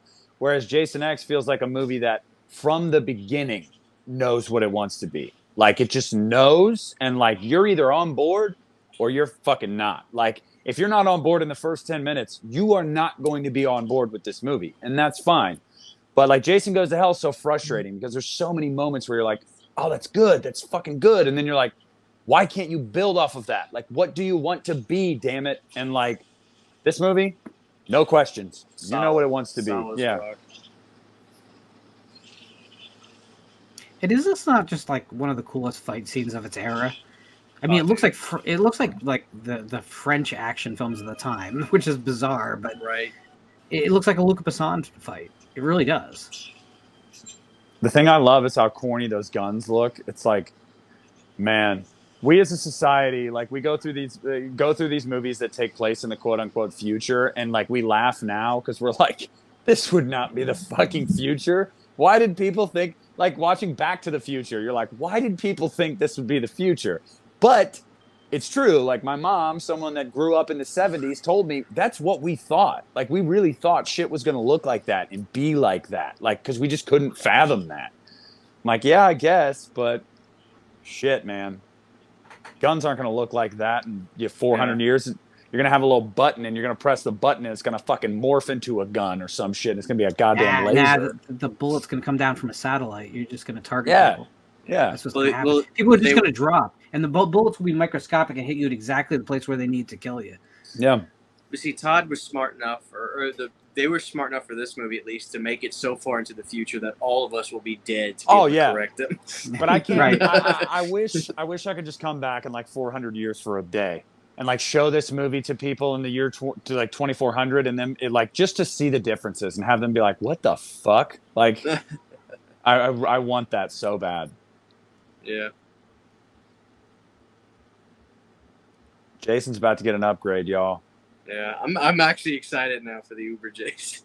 Yeah. No, we're about to get one of the best moments in this franchise for me. The two girls that the simulation that I fucking love that scene. This movie's so good. This might be the moment too. This it may be the most elaborated upon installment in the Friday series, because you had this, you had a comic book series, you had a novel series. There is a lot more Jason X story than there is any other iteration of the character. Hold on, Lauren. What's up? Oh. What is that? This is Nancy Kilpatrick's Jason X, Planet of the Beast. Look at that, Brandon. Mm-hmm. I had Nancy on my channel. We did talk briefly. I mean, we covered her whole career, not just her Jason X novels. But and Pat Cardigan, of course, wrote the adaptation of the original screenplay and its sequel, The Experiment. Nice. I'm only missing. There's a novel called To the Third Power, and I am missing that one. Yeah, those are cool. But at this point, it goes for about $150. So I'm gonna probably remain missing it. So, which is scary because back in the day, I remember not picking it up at Borders, instead buying something else, and oh man, whatever, cover price would have been nice. That's funny you mentioned that, because on a stream I was doing on my channel earlier today, we were talking about like some remakes and the one I never got when it came out on Blu-ray years ago was Black Christmas 2006, and now it's out of print. And you go on Amazon, that fucker sells for like $300. Like, it's insane. I like keep making a plea because that movie is just cheesy trash. I love that fucking weird ass movie. I love it too. I absolutely love that movie. It's a must watch every December for me. That thing is oozing in Christmas atmosphere and aesthetic. I love it. And I just keep once a month on my channel just saying, if anybody has an extra copy of this Blu-ray, fucking send it to me because I'm not spending $300 on a goddamn Blu-ray. Like, I think that didn't Metropolitan in France put it out? I think it's still in print. Let me see. Because if so, I will fucking buy it. We gotta get Nick a region-free player. You know how many things I have too that I haven't been able to watch yet? Probably a number of them. It's a great investment, man. I got a bunch of Halloween editions, you know, like German, Korean, shit like that I haven't been able to pop in because I'm not region-free. Yeah. I don't know if anyone is at this point.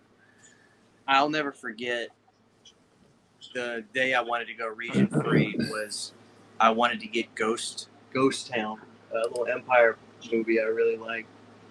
And that movie is so good. Yeah, all that Charlie Band stuff. Well, a lot of it was good. And I wanted it, and it was out of print, and it was going for like $70. It was the cheapest I could find it. And I was like, well, the money I'll save by getting a region-free player and then subtracting the costs of what I would have spent for this or that, it's going to save me so much money down the road. So then I got Ghost Town from 88 Films with a Charles Band interview exclusive to 88 Films for $15, $17 after shipping. So check out the private chat. I got you a link. It's a different company than I thought, but it's much more affordable. That's not a bad price at all, man. Let me open another tab and take a look at this here bad boy. Yeah. That's awesome.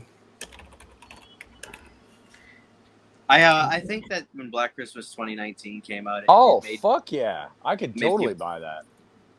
Oh yeah, and I might buy that tonight. I'm gonna send you a link to a $100 region-free player too. Look at that. That's a good. Well, see, here's the thing, Lauren. It's funny you mentioned that because I've been thinking about buying one, but I needed ideas for Christmas this year. My mom wouldn't leave me alone about ideas, so I'm just gonna be like, here, I want a region-free player, and like, because I don't know, I'm almost 28. Like, what do you fucking ask for Christmas, dude? Like what do you?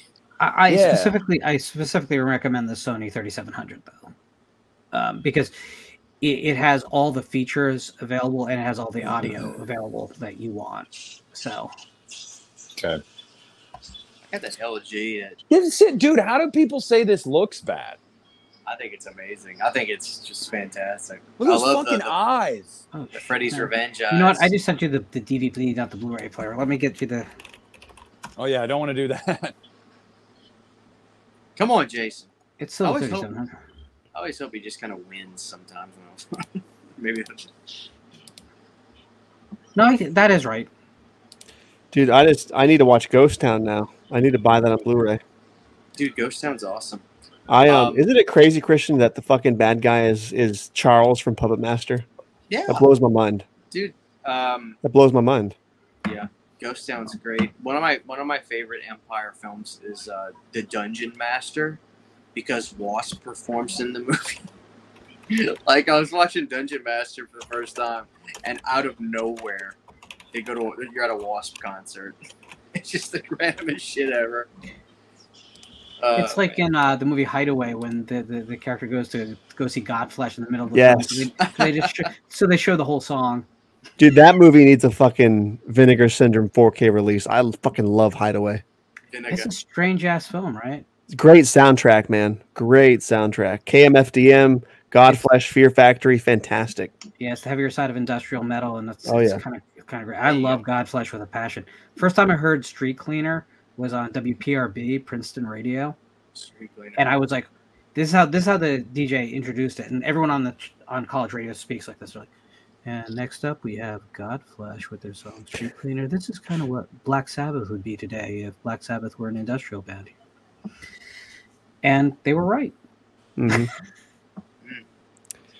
Definitely a strange point in time. There was like 15 concurrent bands with God at the beginning of the name. God Lives Underwater. Godflesh, Godhead, Godsmack. God Machine. Yep. Brandon, for some reason, There's a joke in Brian Hodges' novel Prototype about exactly that.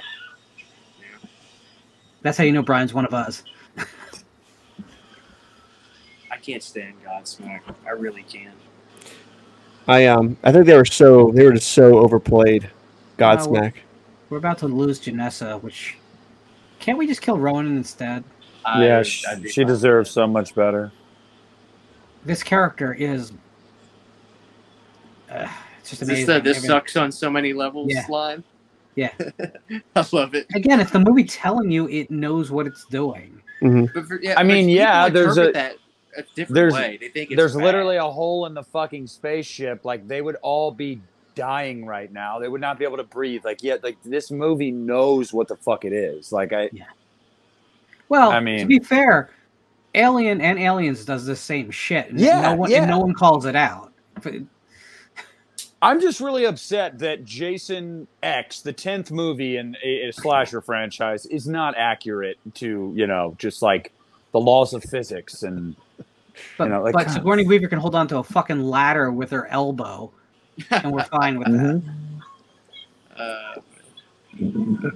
But we don't want to go there because we know what'll happen with me in that fucking movie. There she goes. Oh. And a part of me dies every time.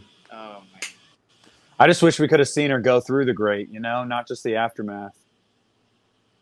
Give me that shitty CGI, similar to like the CGI for Bert in Texas Chainsaw 3D when he gets all, in the crusher thingy. Yeah, give me CGI like that. It's kind of laughable when you look at like something in 2013 like that makes it.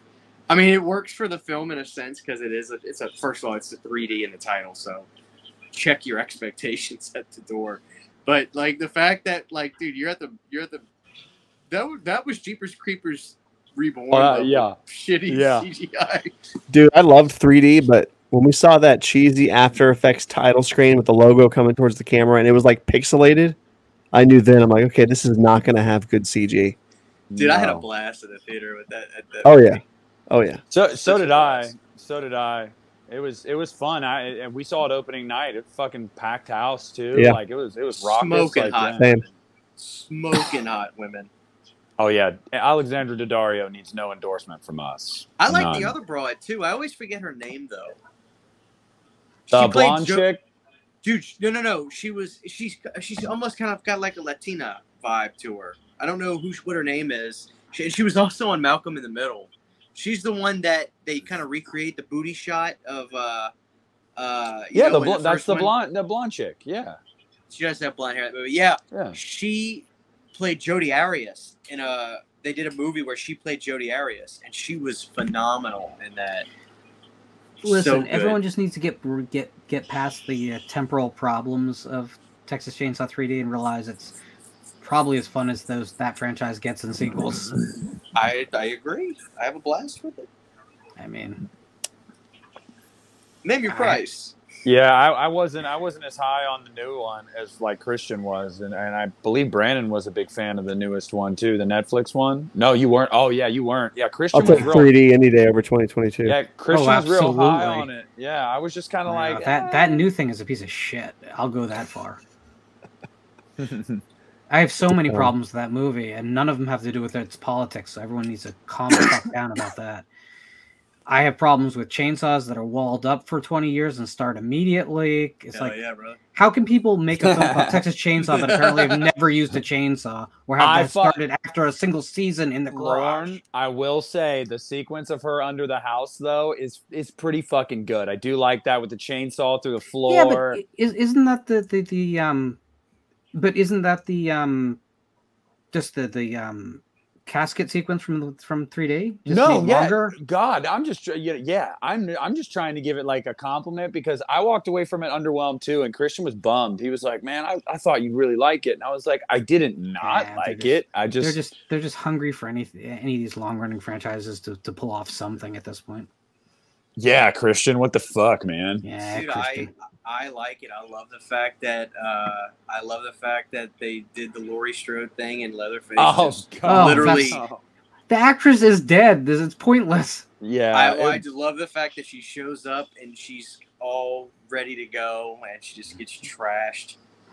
yeah. To me, After she gets fucking gutted, she's still alive. And Yeah. I'm just like you. my thing that I noticed, and me and Nick had several discussions about this. Oh yeah, here we go. I can't understand why people hate Texas Chainsaw 2022, but I don't understand how they can like Texas Chainsaw 2022, but hate Halloween Kills when they're essentially the same thing to me. They're ridiculous, nonsensical, over-the-top movies. They have next to no plot. And the reason that they dislike Halloween Kills are the exact reasons they like Texas Chainsaw 2022. It makes no sense to me. And I don't like either of those movies, so I'm good. I find it interesting. It's an expectation, man. It's an expectation because a lot of Halloween purists, they have this idea in their head of what Halloween should be, and it should be 1978, and it'll never fucking be that again. So when Kills went way off the fucking rails and was stupid and bombastic and loud and like people were like, what the fuck is this? This isn't Halloween. But then they turn around and they go, but I'm cool with it from Texas Chainsaw because I don't take that franchise seriously. I really do think that's what it is. I mean, look at the series as a whole, guys. Like, there's probably 2 movies in that entire series that most casual moviegoers would say are truly good movies: the original and the remake. Yeah, and like, and I don't agree with that. I think there are more than just those 2 that are good, but most people would say that. You know, the hate that Part 2 gets from casual audiences astounds me. I don't understand it. People are idiots. Yeah. But well, I mean, the second film is Tobe Hooper's big, grand, statement that he didn't want to make another Texas Chainsaw movie. And that's what's beautiful about it.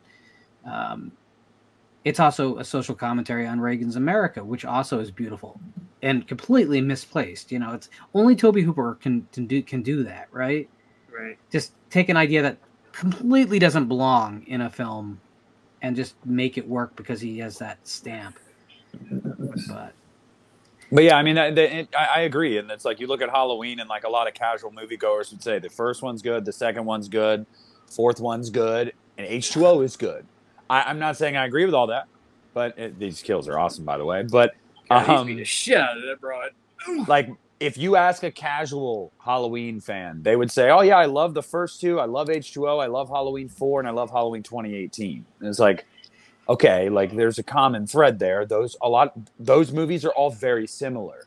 It's when it like deviates from that the casual audience is like, what the fuck is this? Kind of tells you we shouldn't have that many of that thing. No, I agree. I mean, I was happy when they announced 2018, but just because I wanted Michael Myers again. But I was like, I've seen this before though. Like I've seen this. So I guess that's why it's my least favorite of the new trilogy, because it's the safest. Like it is the safest. I don't mind when a movie gets weird, just so long as you know what you are and you just fucking run with it. Like just go with it, man. Yeah. I don't like when a movie has an identity and it's going somewhere, but they get nervous to just go all the way. Oh, I can't stand that. I see it too often. Yeah. I mean, so yeah, but Christian and I, we've debated that topic on here before about Kills and Texas Chainsaw, and I mean, I don't know. When Pizzal was on the show, I straight up asked him, not directly, but I was like, "You like Texas Chainsaw 2022 because," and I'm just using him as an example. We all love Piz, obviously, but I was like, "You like Texas Chainsaw 2022 because it's quote unquote the 9th slasher entry in the series, but you don't like Halloween Kills, and that's the 13th or the 12th." So it's just interesting and I've seen that a lot. I just find it. Brandon, you like Kills, but you don't like Texas Chainsaw 2022, and dude, I fucking love Kills, but I almost But do you see where I'm despise coming from? Texas Chainsaw 2022. Yeah, I mean, and if it just doesn't work for you, it's not that I want to change your mind. It's just I find the parallels interesting. How it's like you like this movie, and I'll hear people say it for the reasons they like it, but it's the exact same reasons that they don't like the other one. And I'm just like, okay, I can't wrap my head around it. I have trouble with that. what's weird is I think for me at least, Kills felt in spirit for some reason, like Halloween 4 and 6, which are two of my favorite Halloween movies. It's one of the reasons I loved Kills. Texas Chainsaw 2022 didn't feel like a Texas Chainsaw movie to me in any way. Fuck no, didn't even look like Texas. And I thought Texas Chainsaw 3D was a much better legacy sequel to the original than 2022 was in every way. Well, that's because they had a good Leatherface too. But also, I mean, if we're being honest, 86 is the only true Chainsaw sequel to me anyway, no matter what. So we already had our perfect fucking sequel back in 86, as far as I'm concerned. But I don't know. You know why Texas Chainsaw 2 is so good? When he goes, I'm the Lord of the Harvest. What? Who's that? Dude, it's so good. That movie is fantastic. Who's that? Some kind of health fruit bunch? Yeah. Yeah, I don't know. I hear what you're saying about Kills, though, because for the first time since probably Halloween 4 and Halloween 6, Haddonfield felt like a character, you know? Yes. Now, you might say that Haddonfield was fucking over the top and obnoxious, and yeah, I can hear you on that, but it felt like a character. It felt like we were exploring the town a little bit, you know, and that shit's cool to me. I mean, I think Inns did that really well as well. Whether you liked Inns or not, it Haddonfield felt like a town that was affected by the shit that had happened, and that shit's cool. I mean, guys, you already know the movie just ended. We always talk about other shit when we do these commentaries because we know if we literally only comment on the movie, if you're not watching along with us, you're not going to stay interested. So yeah, God bless Jason. Talk about a fucking perfect ending to this movie, though, man. Like him crashing at a new lake with a new couple. Like, you know, let's go see where it landed. That's such a fantastic ending. I wish they would have made a sequel. Yeah. So, well, they did. It's right here. It's a novel. So got to read it. The only thing I've always said with this is what I think would have been even cooler is if Jason crashes into the lake, we pan over to a camp and they're singing Tom Dooley around a campfire with a guitar going, and we basically just go to the first film. How wonderful of a cycle, because this ended up being the last of the original narrative, right? Mm-hmm. So if it brought it completely full circle to that first scene, man, that would have been just perfect. But I don't think they had the foresight to think that this was going to be the last of the original. So, but anyway, I didn't mean to interrupt you. I'm sorry. That's rude. You're good. No, you're good. That was Jason X, man. God damn it. What a fun movie. Does this movie just fly for everyone? Like, oh, yeah. It feels like at most a 40-minute movie to me every time I watch it. Yeah. I kind of wish that they had gotten this movie out immediately in the hopes that there would have been a U.S. Laserdisc. That's one of my biggest things in life. If I could go back and change anything, I would have made that my life. Or at least come out in 2000. That way Japan could have at least got theirs. Because that would have been great to have a Jason X Laserdisc. Jason X, if I'm not mistaken, was one of the first, like, tentpole horror movies in one of these big franchises that really got fucked by the internet with like ripping it illegally, and it really hurt the prospects of the movie, and that sucks because I mean it probably lost money. It made a little bit more than its budget, but after it's sitting on the shelf and all the shit that it went through, obviously with marketing and everything, yeah, they probably lost a little bit of money with it, but it wasn't much at the end of the day. But it could have turned a profit. But I still don't think they would have made a like true sequel to it, because regardless of if it turned a profit or not, it did not get well regarded by fans or critics. And funny now to see people turn, though, like, you know, to be like, yeah, it's pretty good. It's like, yeah, it's almost like when you like remove that emotion of being offended the first time you watched it because it was so different, and you let it marinate and you watch it over time. And I think sequels help heal that too. I think as you get further movies after that one, and you start to see things that work and don't work, you're like, oh. You start to say this wasn't as bad, but guess we had it pretty good. Yeah, I think Halloween 6 is another movie like that. I think that Dream Master is the perfect example of that, in my opinion. It's like Dream Warriors was great.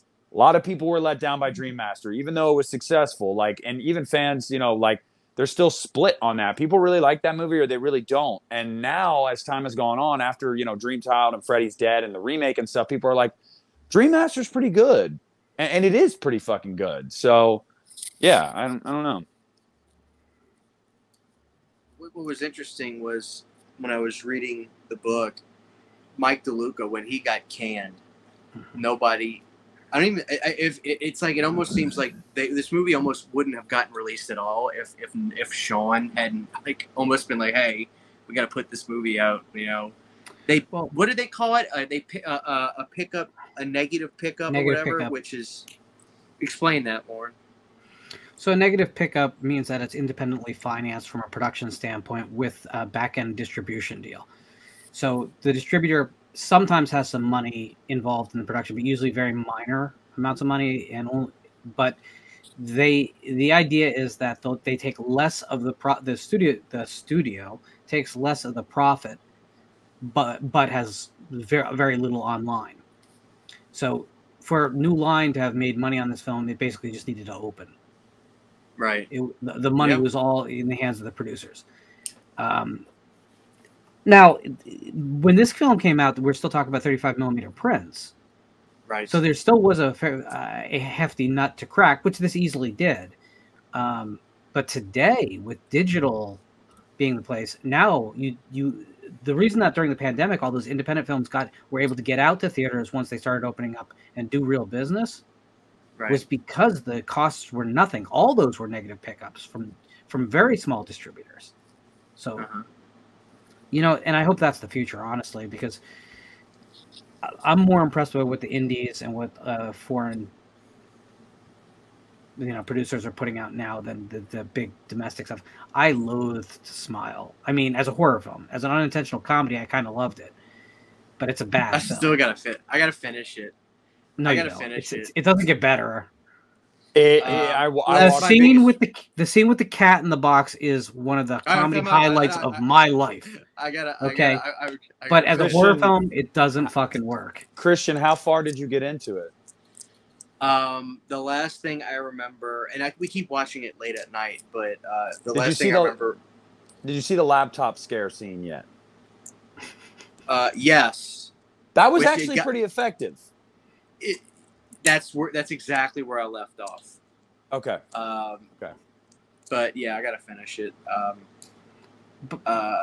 Go ahead, Lauren. But it does right there. What we're talking about in that scene is the laziest thing of like, well, this character we already have like way too much character exposition. What do? Have them do a Google search. It's so lazy. Yeah. It's so awful. No, it's bad writing. I walked away from the movie pretty ambivalent. Like I was just like, whatever, like look at the profit that this son of a bitch made. I don't know how it made over $200 million. I don't get it. Well, Paramount's good at Paramount's pretty goddamn good at promoting stuff. Remember what they did with the Paranormal Activity, man? That really ingenious, like, demand it. You need to see this film, and doing the stupid ballpark Titantron shit of that broad smiling. It's stupid, but it was everywhere on the internet. I keep getting into it, not really getting into it, but like having disagreements with people where I say if Friday the 13th gets a theatrical release, I guarantee, like a new movie, I guarantee you it comes close to making $200 million worldwide, as long as it's not a complete turd. If it's even middly reviewed, worldwide, and people will be like, no way. No, I'm like, yes, like right now. That's where we are. Like Halloween 2018 made 255, Smiles over 200 million. If it's even middly reviewed, like, yes, it will make 200 million worldwide. I promise you. Like, absence makes the heart grow fonder. Like, after Rob Zombie's Halloween 2, you would have never looked at Halloween and been like, I bet they can make, $250 million with the next one. Fucking nobody would have said that. Like, Yes, it can absolutely. Same thing with Nightmare. You're literally sitting on a gold mine right now. Like you're sitting on a gold mine. I don't know what to tell you. I feel like they're gonna miss the boat with Nightmare. I feel like as this new slasher craze dies off again, then a new Nightmare movie will come out, and it'll be like, yeah, but we were into that like 3 years ago, and it's just I'm worried about that because right now horror is hot. I mean, well, so the Friday remake made $95 million worldwide. Yeah, in 2009. Yeah, so I don't think you're off at all. I think that would be actually pretty conservative. Mm-hmm. Keep in mind the worldwide numbers are a little funky because then it's a sliding scale country by country of what your take is. It's not. Isn't the general rule of thumb like foreign territories? It's on average about 25% that the studio actually gets back. So I mean that's close to being accurate as long as you open in all the markets that are normally considered part of a worldwide rollout. So it's tough though. I mean, you start losing countries. I mean, it doesn't really matter if you lose Chile and Bulgaria, but if you don't get a wide release in France or England or China, Russia, China. Well, China's not usually used in that index because you basically don't make anything from licensing to China. Yeah, true. Which is so crazy, but I mean, it's ridiculous. A perfect example of that is that new DC movie, Black Adam, came out, and like people were like, it's doing okay, but it would have done so much better if it would have gotten a China release date, and it didn't get one.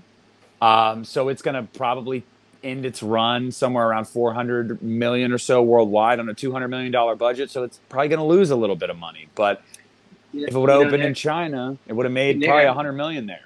Dude, Nick, I gotta say, how are people not burnt out with these goddamn superheroes? I don't know, man. I really don't know. The only one I've had excitement for over the past 5 years was Spider-Man: No Way Home, and that was simply for Tobey Maguire and Andrew Garfield. Like that. Yeah, look what they had to do to get the world excited for that. Yeah, I watched it. It's because there's no action movies. Yeah, if there's an action film, it's Liam Neeson at 70 whatever. You know, he's older than Joe Biden making fucking action movies. It's stupid. Hey, you just wait, Lauren. Mission Impossible next year. After Top Gun Maverick, this is gonna be the first Mission Impossible movie that does $1 billion. I'm gonna say I think the Mission Impossible series has been the only thing that's been consistent in action over the last 2 decades. Fallout was my favorite one. I feel like these movies. I think Ghost Protocol is probably my favorite, but I fucking love Ghost Protocol. Those movies are pretty consistently good. I don't like the second film very much, but no, nobody does. I love De Palma's original film though, and no one talks about the original film. But whatever, that's a whole different discussion. But so, Christian, you saw Decad with us. Yeah, I was just gonna say that real action movie. Dude, that shit was the real deal. It is, and that's what we could be getting. I have videos on my phone of us watching that. And one of the best parts about us watching Decad was Jess Graham's drunken reactions to the things that were happening. Like something badass would happen, he'd be like, "Oh, here we go! Oh shit! Oh fuck yeah!" Like, no, that movie was like it's like 2+ hours, but like we're sitting there. There's a lot going on in it, and you're just kind of like, I mean, at multiple points we were all like, "That's fucking awesome! Like this is fucking gnarly! Like this is really really cool!" Like. And Lauren, you made a good point when we were watching it. You were like, they don't make action movies like this in the States anymore. They just, they don't. Like, it doesn't happen. And it has a higher body count than Total Recall. Think about that for a second. Yeah. It's crazy. Dude, it's got a higher body count than Armageddon. If you really think about it. You need to watch. You need to watch it, Brandon. If you're an action movie fan, Brandon, it is pure adrenaline. It is. Hell yeah. Yeah. And she's the lead is very attractive. So She's good. Mm-hmm. Yeah. But Lauren, I showed you this earlier. I'm excited. Me and Cindy are gonna watch the new Ghost Watch. I'm so jealous. I need it, but it's coming. It's coming out December 11th. Oh, 11th. 11th. Yeah. So that's one of the perks to finally being able to get some review copies. The MVD when. I told him, I was like, guys, I'd love to promote Ghost Watch. I know it's a special edition. He's like, you got it, dude. I've been screaming about that movie for so frigging long. So, I'll tell you, and Nick, I hope you can see this. I think it was on Shudder, but like this is kind of like a faux documentary horror paranormal thing. And it was so, this is going to sound weird, but Ghostwatch was so good. I stopped it after 20 minutes. Literally hit stop on Shudder. Left the room. I was like, okay, I like this so much, I've got to buy it. I couldn't find it. And then I checked like literally 2 days later, Ghostwatch was pulled off of Shudder. And I was like, I was just so terrified. I was thinking about to watch it. So when this got this Blu-ray announcement, I was like, I'm going to finish it. But it's literally fucking creepy. It is so good. So just a little bit I saw. If anyone out there doesn't know what Ghostwatch is, it was a special that was, it was a film, but it was made by utilizing all the sets and the anchors of a local of a national news evening news program, in which they claimed they were on Halloween night going to investigate a haunted house. And there was warnings put up that say it was fake, but apparently most of Britain missed that because this movie freaked out an entire country. Dude, Christian, when did that come out? Ghostwatch is what, born 90? 92? I think 92. As you're describing it, I'm like, I literally think I've seen that. And I'm trying to remember. There's a horrible pseudo remake, actually just plagiarism, called the WNUF Halloween special. But that thing is like, it completely doesn't work compared to the... Wait. Christian, show that cover again. I think I've seen that. I think I saw that with my buddy Tommy and Chris years ago when we were kids. I think I've seen that. Oh, if Mr. it is Pipes, what I'm thinking of, I loved it. It scared the shit out of me. Yeah, Mr. Pipes is one of the scariest things in fucking film history, and it's so simple. I have to look. I'm gonna have to look it up now when we get off here, because like I'm getting mad because I'm like, I fucking think I've seen this. Like I have to just order it. I need to drop the dime and just do it. It's so worth it. Yeah, it's coming out December 11th. So yeah, I'm gonna be reviewing this on my channel soon, guys. So be ready for that, because it's gorgeous. December 11th, guys. Never forget. There's a lot of shit in there. I think it's December 11th anyway. It's coming out early December, but I'm excited about that. Lawrence, dude, thanks for coming on the show. I really appreciate it. Now, you're an author. My wife read Blue Eel. We're getting ready to. I know you got some books coming out. You got a new publishing deal. When can people start expecting everything with that coming up? I still don't have a release date on the new one, Divide by Zero, but it is going to be, and the release date will be announced soon, and it's going to be pretty soon after that announcement that the book will be available for pre-order on Amazon and Barnes and all the normal sites. Here's the thing. It's hypothetically possible you could walk into your Barnes & Noble and find it, but it's going to be unlikely because all those chains are pretty conservative about what they stock. Right. This is not self-published. This is not POD. This is a real publisher, so they absolutely could get into your local store. So up to you where you want to buy it. It's available everywhere, at least hypothetically, very soon. And you might want to tell Sydney that it kind of may be related to Blue Eel in certain ways. So, good. Oh, she's ready. I do wish you could do audiobooks, even if I did them for you. I love audiobooks. And is that something you can independently do yourself for some of your old works, or is that you can't legally? Older works, yes. I couldn't do. I don't have that. I don't own those rights right now from Divide because that's all tied up with the publisher. But and they've discussed the possibility of an audiobook of Divide. But the older books, hypothetically, I could do it. Yeah, that'd be cool. But no one wants to listen to my voice for that long. That's for sure. So. Well, that's awesome, man. Congratulations on the publishing deal. And obviously I'm going to get the book and we're going to support you. It's going to be a huge success. So that's awesome. Really appreciate that. Absolutely. And Brandon, man, how are you? Good, man. You look a little worn out, brother. I feel like I got hit with a brick wall of sleepiness all of a sudden, man. I don't know what it is. Yeah, well, you had to carry my show last night. That's what it was, man. Exactly. Yeah. The whole show. Hopefully the cell phones work. Nick, I gotta give it to you, man. You're a trooper. Nick is. I honestly thought Nick streamed earlier today on his channel, and I popped on the show to listen. And before I clicked the button to pull it up, I said to myself, "Please let his audio be good, because that'd be one less thing we have to worry about to do with our episode tonight." And sure enough, Nick sounded like the drive-through teller at that old shitty McDonald's drive-through with the mic that's busted. But Nick is a trooper. One thing I love about Nick is he never cancels. He's always ready to go. He says, "Christian, I'm just going to go get some earbuds. We're going to have good audio. We're going to do the show tonight." So God bless you, Nick. I appreciate you. You're a trooper, and you've been going strong on the podcast for over a year now. Yeah. I mean, you're lucky I had the money to go buy these headphones willy-nilly in this economy, Christian. God damn. I'm telling you.